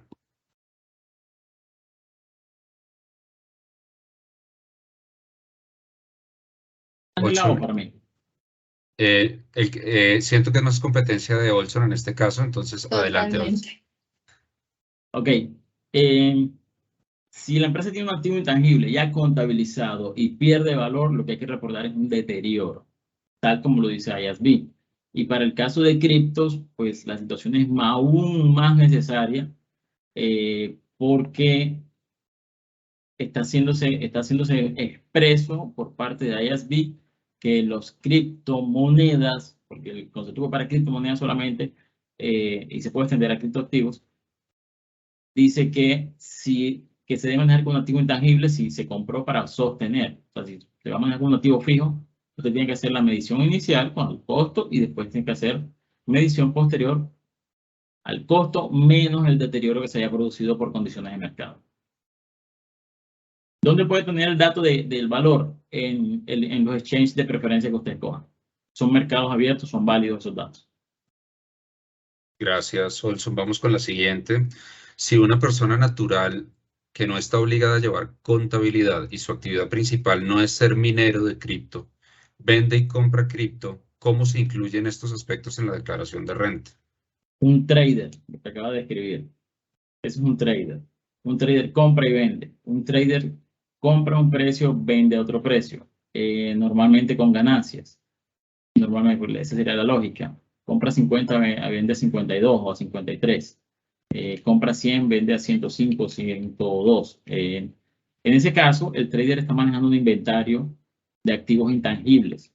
No tiene antecedentes esto que acabo de decir, pero es un inventario porque está comprando algo para venderlo. Como si comprara software para vender software. En esencia, lo que está haciendo, está comprando posiciones en una blockchain, está comprando software, unas coordenadas y las está vendiendo. Unas coordenadas en una blockchain, eso es software básicamente, y las está vendiendo. Tiene que manejarlo como inventario para la venta y compra en 50, eso es su inventario, lo vende, lo vende cuando venden, digamos que venden 105, cuando venden 105, él tendrá un valor de venta de 105 y un costo de venta de 100, que fue el valor en el que compró. Ese sería el registro a realizar, venta y costo de venta. Perfecto, aquí hay un comentario, a ver si alguno de ustedes tiene opinión al respecto y dice, el tema de criptoactivos necesita un replanteamiento conceptual, porque el planteamiento de su reconocimiento es implícitamente como el de una divisa. Ahí es donde está la complejidad. Bueno, ahí quien hizo el comentario pensó quizás solo en Bitcoin o en los cryptocurrencies, que son divisas como tal, pero no son, pero ahí no se apega al 100% a la definición de divisa, porque la divisa es una moneda emitida por un país que la respalda. En el caso de las criptos no lo hay, entonces no cumpliría con ese criterio. Se parece más a un instrumento financiero, sí, pero no a una divisa como tal. De acuerdo, y ahí para complementar la respuesta de Olson. Los criptoactivos no tienen reconocimiento por ningún gobierno, salvo El Salvador y la República Democrática Africana, pero por ninguna otra autoridad monetaria internacional. El Fondo Monetario no los ha reconocido y esa es una característica que se tiene que tener en cuenta para que algo actúe como una divisa. Adicionalmente, la emisión a través del Estado de una autoridad estatal es fundamental. Ahora, el caso de uso que nosotros hemos identificado, pues podría parecerse a los casos de uso de las divisas, ¿verdad? La divisa sirve para transferir riqueza, pues los criptoactivos igual. Y por lo tanto, entonces nosotros creemos que es importante tener en cuenta esos parámetros para una potencial regulación que se tenga. Perfecto. Ángela, en esa misma línea nos preguntan, ¿cómo puede hablarse de regulación y control de algo que se define como abierto, descentralizado y libre? Sí, o sea, el enfoque es que la regulación no debería entrarse, o esa es mi opinión personal, repito, no debería concentrarse en la tecnología abierta descentralizada, por supuesto que no. Esa es de apertura y cualquier desarrollo pues está perfecto, que sea libre. Ahora, ¿qué se hace con esa tecnología? Es muy distinto. Y ya hemos visto que existen riesgos, hemos visto que existen esquemas defraudatorios, hemos visto que podría eventualmente limitarse la potestad del Estado de poder sacar regulación y política pública porque pues no tiene la información necesaria que debería tener. Entonces, frente a lo que se hace, nosotros creemos que sí debería existir un perímetro regulatorio claro para ese tipo de operaciones. De acuerdo, y aquí me preguntan, obviamente hay mucho tema por explorar y estamos apenas en la punta del iceberg porque hay mucho desarrollo todavía por hacer, especialmente en términos normativos. Pero la solución primaria debería ser asimilarlo a la normatividad del sistema financiero, cuando puede haber otras actividades relacionadas. Ángela. Gracias, Olson. Vuelvo al el slide segundo que mostré. Eso depende del uso. Y para nosotros el caso de Estados Unidos es un caso bastante importante porque su visión es muy pragmática. Si es un commodity, el commodity no entra dentro del esquema financiero, pero si es un valor, sí. Si se utiliza como un instrumento monetario, pues entra la regulación del Departamento del Tesoro de Estados Unidos. Entonces, depende del uso que se le quiera dar. Ahorita recordemos que existe un proyecto de ley en la Cámara de Representantes donde el criptoactivo las plataformas de intercambio de criptoactivos están supervisadas por la Superintendencia Financiera. Y la Superintendencia Financiera, pues, es precisamente la autoridad que controla y vigila el actuar de las operaciones financieras. Entonces, al parecer, la visión de ese proyecto de ley es acercarlo más a una actividad financiera. Entonces, pero eso depende. Lo que nosotros estamos haciendo es netamente, pues, desde nuestra posición de regulación cambiaria y tratando de asemejar a los agentes para que exista una competencia más equivalente en el mercado. Yo aporto. Lo que está mencionando Ángela es súper importante. Hace como 9 años, la India prohibió las criptomonedas. ¿Por qué? Porque alguien en India se inventó algo que se llamaba InstaGlobal Pay. ¿Qué era InstaGlobal Pay? Una página web que decían que era una wallet, que era blockchain. No era blockchain por ninguna parte, pero como la gente no sabía y les ofrecían unos rendimientos astronómicos y les decían que el dinero salía del aire y la gente quería dinero rápido, pues Global Pay se robó como $3.000 millones en un periodo de 6 meses. Eso es uno de los fuertísimos riesgos que hay involucrados. Entonces, los gobiernos, como jurisdicciones, hacen su parte. Debería haber una regulación global, pero eso se va a demorar muchísimo tiempo mientras se produce, mientras se ponen de acuerdo todos en primero qué son, segundo cómo se van a manejar, tercero qué alcance va a haber. O sea, hay muchos aspectos que hay que regular, muy difíciles de regular. Los exchanges son un muy buen comienzo, porque el exchange es un punto de un mercado donde muchos llegamos a comprar y a vender, donde se hacen muchas transacciones. No es el único canal. Hay otros infinidad de canales porque cada vez nos inventamos algo nuevo. En mi compañía hacemos desarrollo y en mis compañías de consultoría en criptos nos encontramos que los mismos desarrollos que yo hago no tienen regulación. Yo hago desarrollo en Solidity, en uno de los lenguajes de blockchain, y pues como soy contador y soy administrador, se me ocurren cosas del mundo empresarial a través de blockchain. Pero cuando ya las escribo en forma de contrato inteligente, eso no tiene una regulación previa, porque yo lo acabo de crear.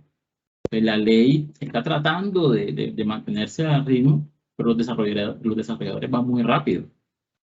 Un ejemplo que dije en la charla, que todavía estoy pensando qué fue lo que pensaron mis pupilos, fue yo me compré un lote en un metaverso y se lo di a mis pupilos, hey, ahí tienen un lote. Y ellos me dijeron, ¿cuánto hay? No, hay tantos, en teoría, 1.000 metros 1.000 metros cuadrados para que construyeran lo que quisieran, y los muchachos se emocionaron. Yo no tengo ni idea qué hacer con un lote en un metaverso, pero ellos se emocionaron y dijeron, podemos construir esto, y empezaron o sea, había un rascacielos montado sobre los 1.000 metros cuadrados. Esa clase de cosas implica que la creación está avanzando muchísimo más rápido que la regulación, y es natural. Todavía tenemos en Colombia regulaciones muy atrasadas respecto al desarrollo de software tradicional. Y si a ese desarrollo de software tradicional le adicionamos el hecho de que este software que crea valor, que permite transferir valor, pues la necesidad de una regulación, como mencionó Ángela, se vuelve súper importante. Yo escribí un artículo sobre eso hace como 3 años. Se llama Donde caiga la lluvia. Si la lluvia se origina en África y cae aquí en Colombia, ¿quién se beneficia? ¿El africano que vio cómo se formó la nube o el colombiano que recibió la lluvia? Es un tema súper difícil porque la nube atravesó 7 países en el camino. Atravesó aguas internacionales. O sea, hay cantidad de cosas que la legislación pensada para países se queda corta. Pero es lo que tenemos. De acuerdo, viene otra pregunta de naturaleza tributaria y dice, un trader al momento de declarar renta, ¿bajo qué actividad económica debería declarar? ¿Y qué costos podría manejar? ¿Esa utilidad se debe llevar como ganancia ocasional? Esta pregunta principalmente es para Ángela. ¿Un trader, si es un trader, Ángela, es un agente financiero? Actualmente no, así no está. Así no está todavía. Y del lado tributario yo respondo, si él obtuvo utilidades en su operación de comprar y vender, él debería tributar sobre eso. Debería. ¿Cómo lo van a detectar? Si es una de las grandes preguntas complementarias. ¿Cómo lo van a detectar? Siempre por sus movimientos bancarios. Y porque si lo hizo en un exchange que está regulado por Colombia, pues el exchange también está entregando información. El que piensa que porque trabaja en efectivo no lo van a detectar, está siendo muy ingenuo. Perfecto. Ángela, ¿existe algún informe de resultados de las pruebas que se adelantaron en la arenera? ¿Dónde pueden consultarse estas cifras? ¿Cuál es la participación de las entidades financieras? Tengo entendido que todavía informe no existe como tal. La superintendencia está trabajando en ello. Recordemos que el piloto de la arenera todavía sigue en marcha. Sin embargo, está publicado el proyecto de circular para que todos lo miren, el proyecto de circular de la superintendencia, que precisamente podría entenderse como un resultado de la arenera. Hay que ver si se expide o no, pues eso sí ya sale del perímetro regulatorio del Banco de la República. El papel principal de los establecimientos, de las entidades financieras en la arenera, es proveer la infraestructura para abrirle depósito a las plataformas de intercambio. Y a través de ese depósito poder hacer cash in y cash out de los dineros que entren ahí. Ese es el marco de la arenera netamente. De acuerdo, perfecto. Sigue. Existen en la actualidad más de 8.000 criptomonedas. Sin embargo, dentro del proyecto de ley que está en discusión, ¿se consideran algunas específicas para operar en el país o tienen desconocimiento de esto? En la última versión que nosotros leímos, que fue el proyecto de ley para primer debate, eran criptoactivos en sentido amplio. No existía ninguna categoría particular, tampoco ninguna marca, entre comillas, de cripto como Bitcoin, Ether, no. Era muy general, pero pues ese fue el primer texto del proyecto. No sé si ahora en los próximos debates que hayan puedan particularizar algún tipo de cripto, no sé. Perfecto. Olson, las NIC solo hablan de que son intangibles o inventarios. ¿Dónde puedo encontrar que son instrumentos financieros? Cuando el sistema le pregunta, cuando el sistema, perdón, dije sistema, cuando el esquema de iForest te dice o como inventario o como activo intangible. ¿Cómo que lo está considerando? Como un escenario donde no son forma de pago, que Ángela lo mencionó ahorita. Entonces, cuando tú utilizas y estás obteniendo rendimientos o estás obteniendo, estás dándole características a ese activo financiero, a ese instrumento, a ese criptoactivo de características de instrumento financiero, pues las revelaciones deben ser las que se dan para un instrumento financiero. Entonces, en ese escenario tenemos tres categorías actuando al mismo tiempo. O sea, yo no dije contabilízalo como instrumento financiero, no. Bien, es uno o es el otro. Lo que sucede es que cuando vas a hacer revelaciones, cuando tú vas a decir, no, pero ven acá, este activo intangible, ¿qué es? No, eso no es un activo intangible tradicional. Eso es un criptoactivo que nosotros acá en la organización compramos, vale 200, lo compramos en 200 millones de pesos y hoy vale 286. Porque hoy es 31 de diciembre, hicimos la medición, revisamos en 5 exchanges y la valoración es la misma en los 5 exchanges, muy similar. Entonces, aceptamos que no vale 200, sino vale 286. Entonces, se hace el registro de los 86 de diferencia y se hace la revelación bajo NIC 32. Revelaciones de instrumentos financieros. Perfecto, Olson. Están pidiendo ampliar un poco la respuesta sobre el tema de la actividad económica en el tema de ganancia ocasional y pago de renta. Ángela lo mencionó muy bien. No es una actividad financiera, es una actividad de comercio.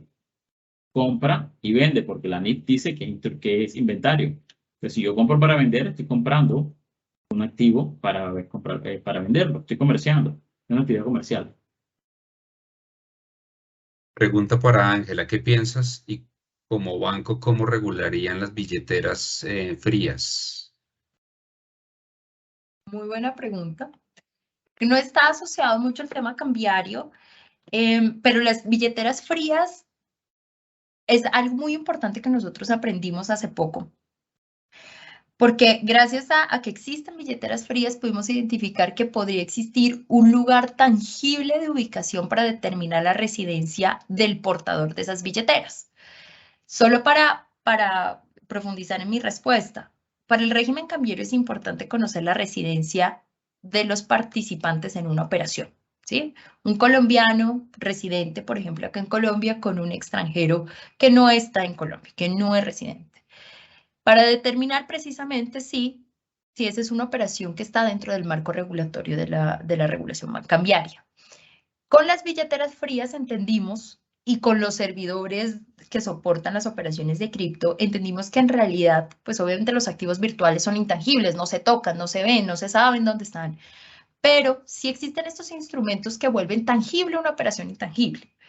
En ese sentido, creemos que a través de la ubicación de las billeteras frías o de los servidores se puede determinar la jurisdicción de las partes. Y en ese sentido, pues creemos que es relevante desde el punto de vista cambiario.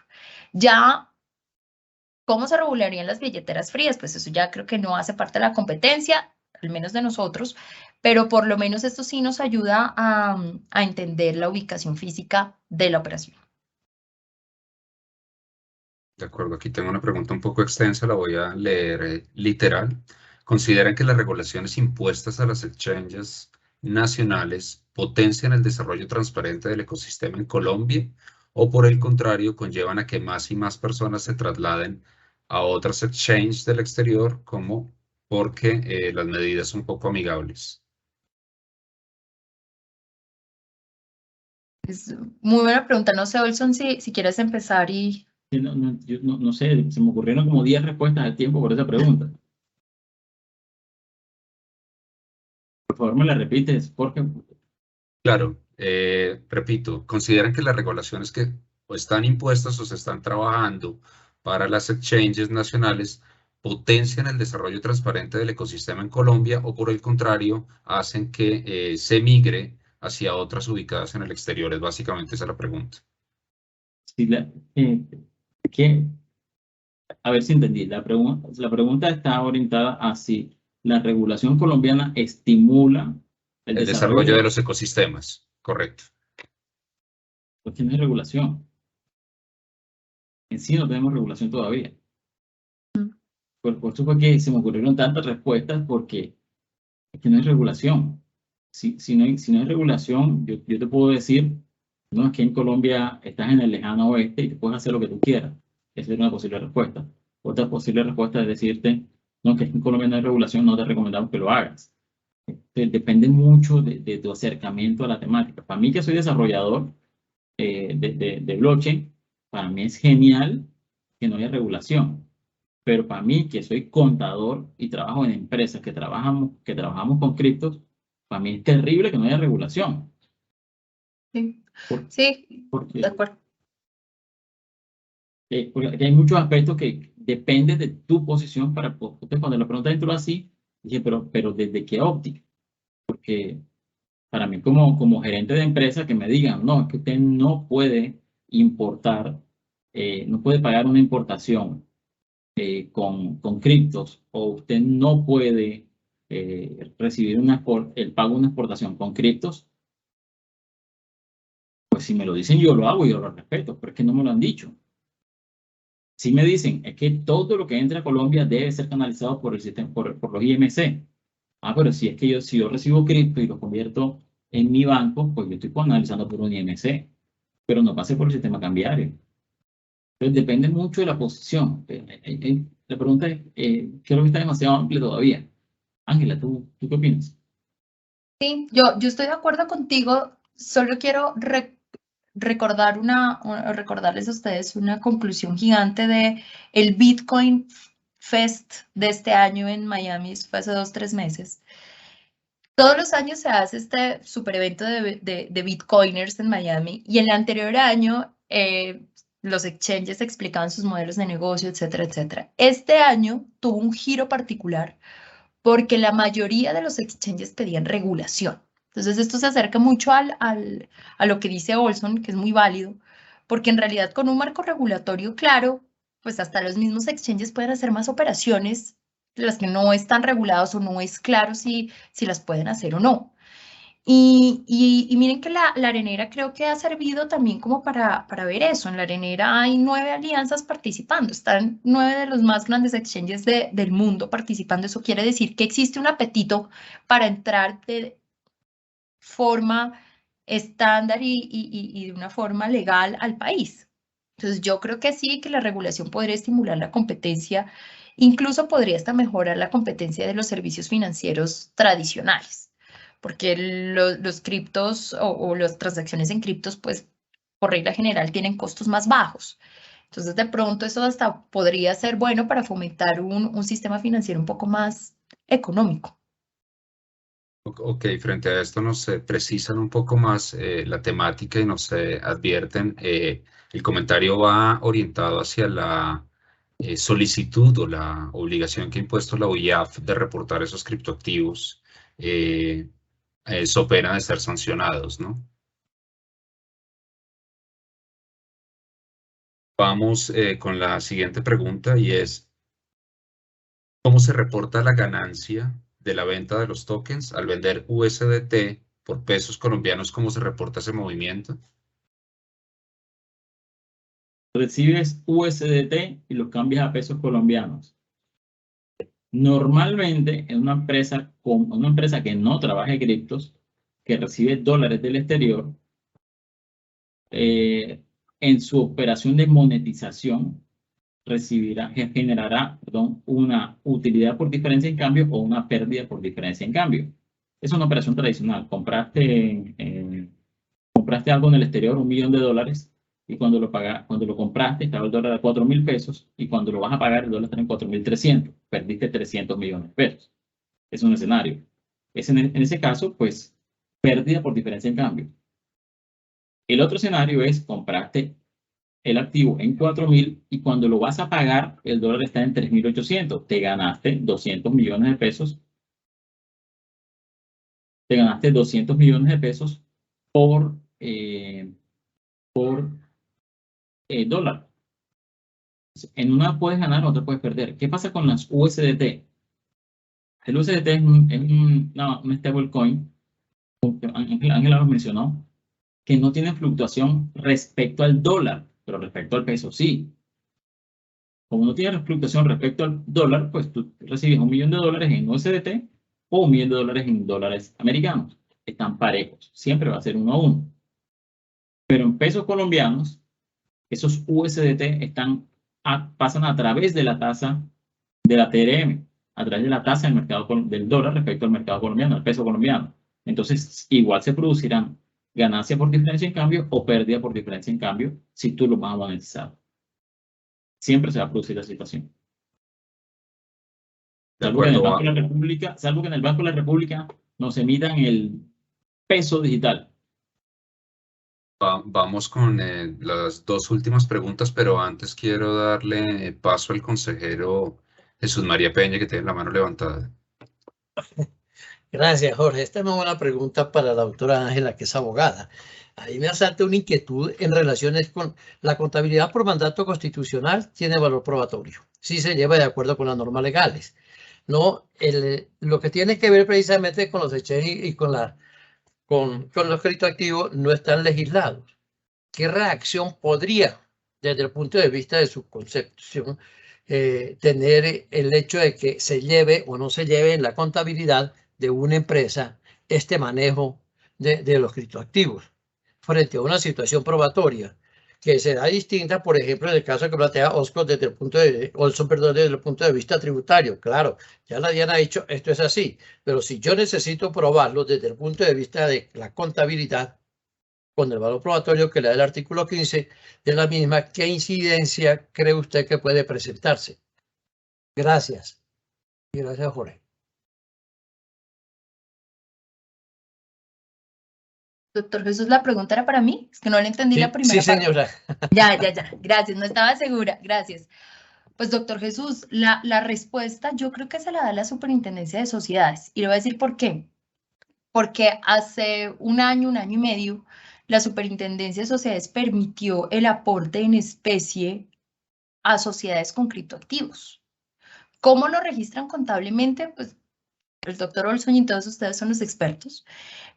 Y en el mismo concepto de la superintendencia, aceptando el valor que tienen esos aportes como criptoactivos y el valor sobre todo que podría tener en una sociedad, reconoció que es una obligación para los administradores entender el tipo de inversión que se está haciendo con esos instrumentos.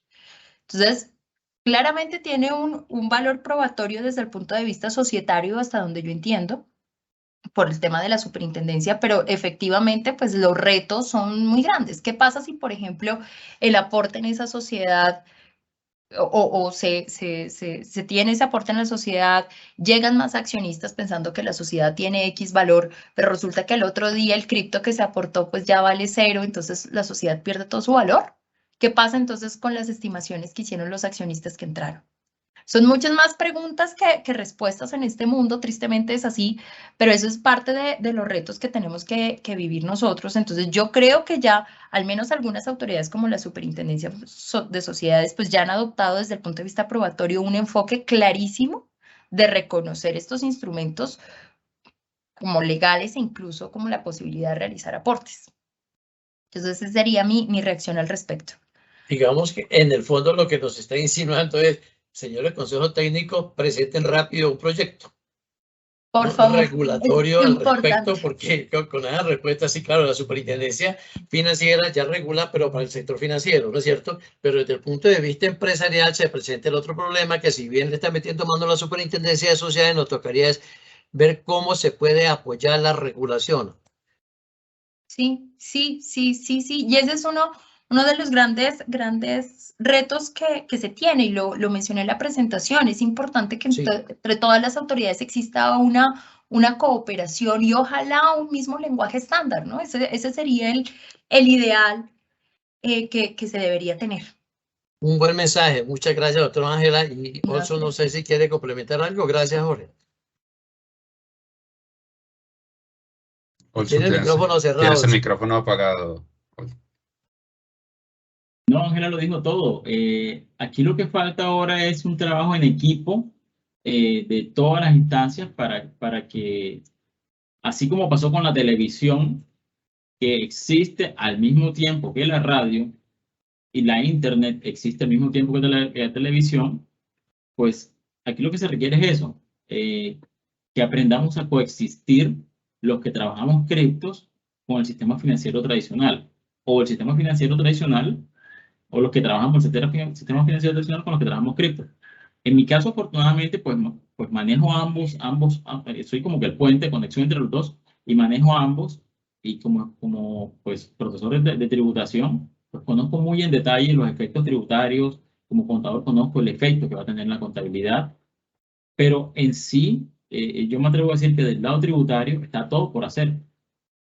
Y afortunadamente trabajé con japoneses mucho tiempo, y ellos me enseñaron, me entregaron mucha filosofía, mucha sabiduría en su filosofía, y una de las cosas que me enseñaron es, Olson, donde no hay nada construido, hay todo por construir. Eso es una zona de gran oportunidad. El trabajo conjunto creo que sería clave aquí, como mencionó Ángela, para hacer que todos los integrantes del ecosistema salgamos beneficiados de la mejor manera posible. Gracias, Olson. El mensaje ha sido claro, doctora Ángela. Gracias. De acuerdo. Ya para finalizar, un último comentario. Quiero pedirles su opinión sobre la aplicación del modelo como moneda oficial en El Salvador.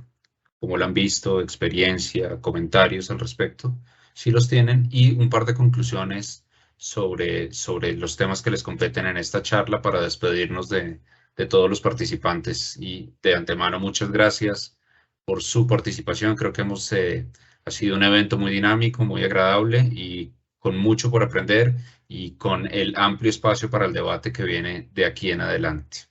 Adelante, doctora Ángela, y cierra Olson este evento. Gracias, Jorge.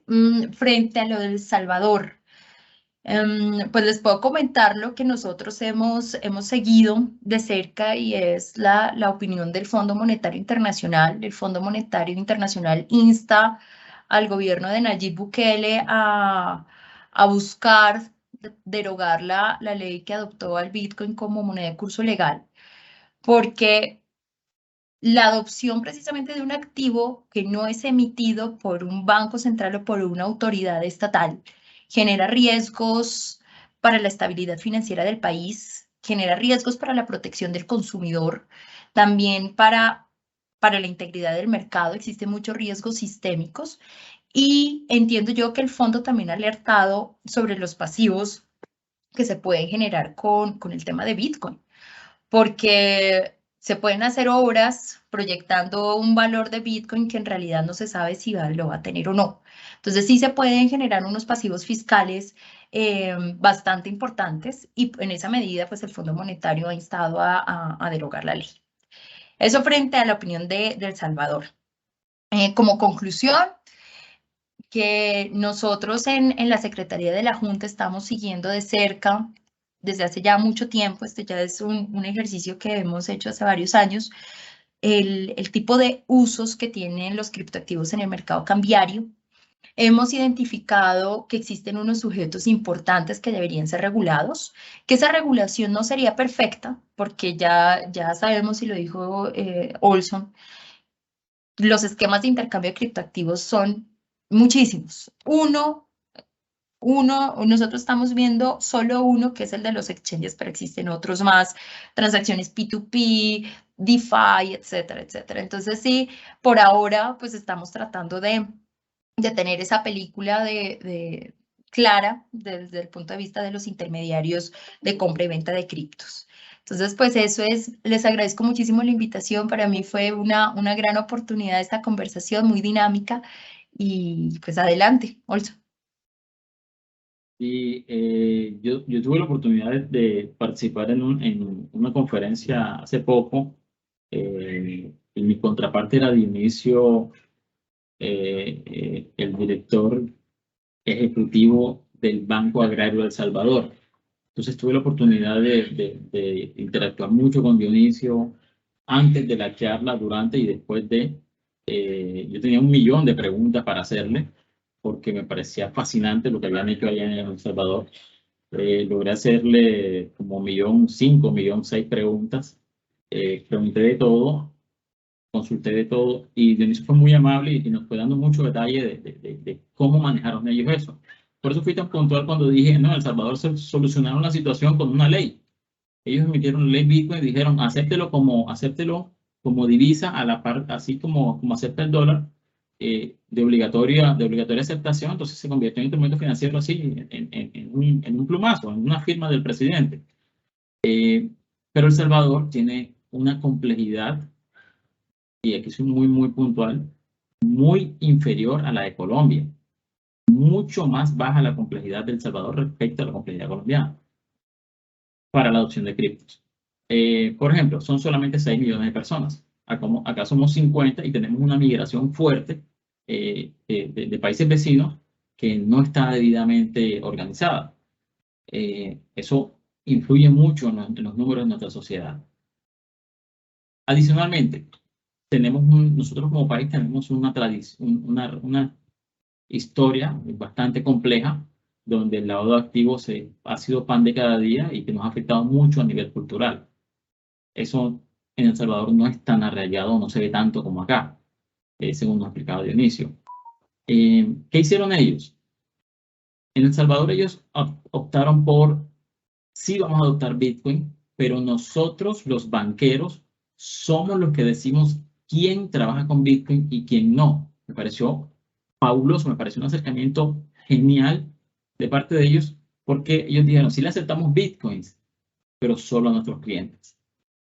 Es una solución súper sencilla, súper práctica, muy bien implementada, que incluye KYC, que incluye conocimiento del cliente y que te blinda inmediatamente entre el lavado de activos. Tú no le vas a recibir Bitcoin a cualquiera que llegue. ¿No? Que llegó un ciudadano extranjero con 15.000 millones de dólares en Bitcoin y yo le voy a abrir las puertas del banco y yo le recibo y nunca le pregunto nada. No, no es así. Son solamente con sus clientes que ellos abrieron a Bitcoin. Desde el punto de vista del sistema financiero. Pero el sistema financiero de El Salvador comparativamente es mucho más pequeño que el sistema financiero colombiano. El 13% de la población salvadoreña tenía acceso a bancos. El resto, el otro 87%, todos tienen smartphones. Entonces, ¿qué hizo El Salvador? ¿O qué hizo el gobierno de Bukele muy sabiamente? Contrataron una empresa barranquillera para que les construyera una app que se llama Chivo. La compañía colombiana montó toda la infraestructura, montó toda la plataforma, y el gobierno salvadoreño subsidia las transacciones dentro de la billetera. Ellos trabajan con la red Lightning y al trabajar con esa red que es offline les permite trabajar a una velocidad casi tiempo real. Como todos tienen smartphone, pues en menos de nada, en menos de 15 días, todos los salvadoreños tenían Chivo instalada en su celular, en su smartphone, y se estaban produciendo ventas de vegetales, de víveres, donde el pago se realiza con Bitcoin.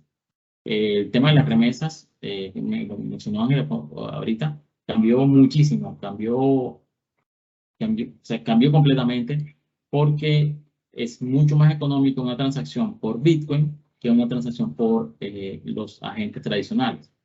Entonces, del 10% de comisión que pagan normalmente a una comisión que equivale al 0.1% en muchos casos, pues se volvió mucho más atractivo y esto tuvo un efecto importante en la economía salvadoreña. En el primer trimestre, Dionisio me decía, Olson, el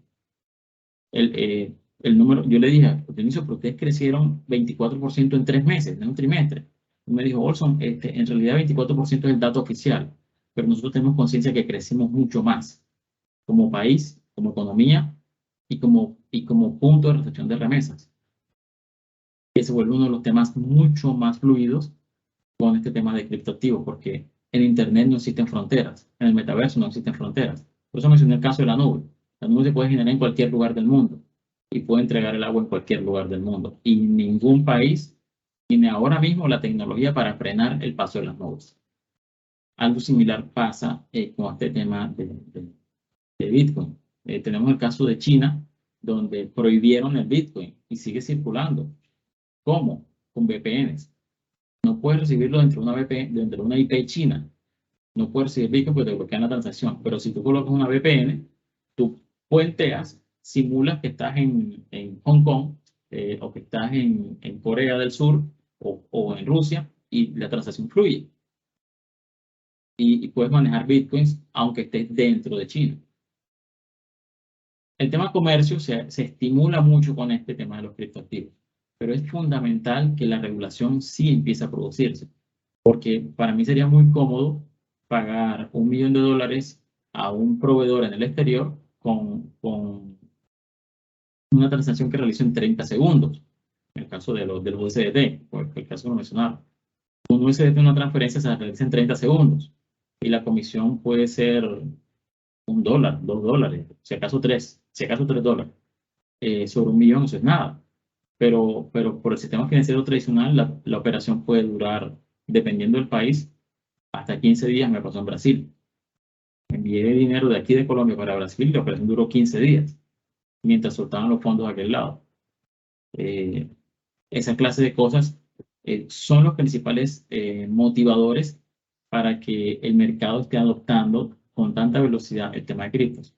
Y en el caso colombiano, pues hay mucha más motivación porque tenemos situaciones de mercado, de nuestro mercado particular, que estimulan mucho su adopción. El que estemos, como mencionó Ángela, como segundo país del mundo que más recibe remesas vía cripto, eso es muy diciente. Y que a nivel global, en todas las mediciones que se hacen de cripto, Colombia siempre aparece en el top 10, siempre, en todos los casos. Es muy, muy, muy diciente. Para mí que reviso esos datos, que hago investigación académica, que busco 10, 50, 100 fuentes al tiempo para compararlos y que en todos los casos Colombia aparezca en el top 10, es muy diciente. Estoy hablando de casi todas las criptos. Tenemos muchas, hay 20.300 criptos y yo creo que Colombia tiene participación importante, podrá tener en las primeras 100. Siempre habrá algún colombiano transando con eso. Estamos ante eso como mercado ya viviéndolo y tenemos que despertarnos y empezar a regularlo, porque si no va a haber cantidad de catástrofes, cantidad de tragedias y cantidad de situaciones muy, muy incómodas para la gente y muy malignas para nosotros como país. Perfecto. Perfecto, Olson. Muchas gracias por esa intervención y esa amplia explicación del tema salvadoreño y del caso colombiano en forma paralela. Agradecemos a todos los asistentes su participación, su paciencia con nosotros. Esperamos tenerlos en un próximo evento.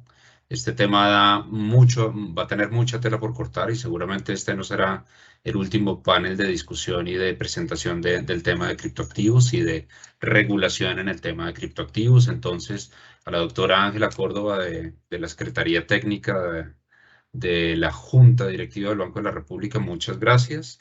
Al doctor Olson, en calidad de presidente del Comité Técnico de Criptoactivos del Consejo Técnico de la Contaduría Pública, también sincero agradecimiento, y a todos los asistentes, gracias por permitirnos realizar este evento de la mejor forma posible. Una feliz tarde, los invitamos a seguirnos en redes sociales, al Consejo Técnico de la Contaduría Pública, y nos vemos en una próxima oportunidad. Gracias.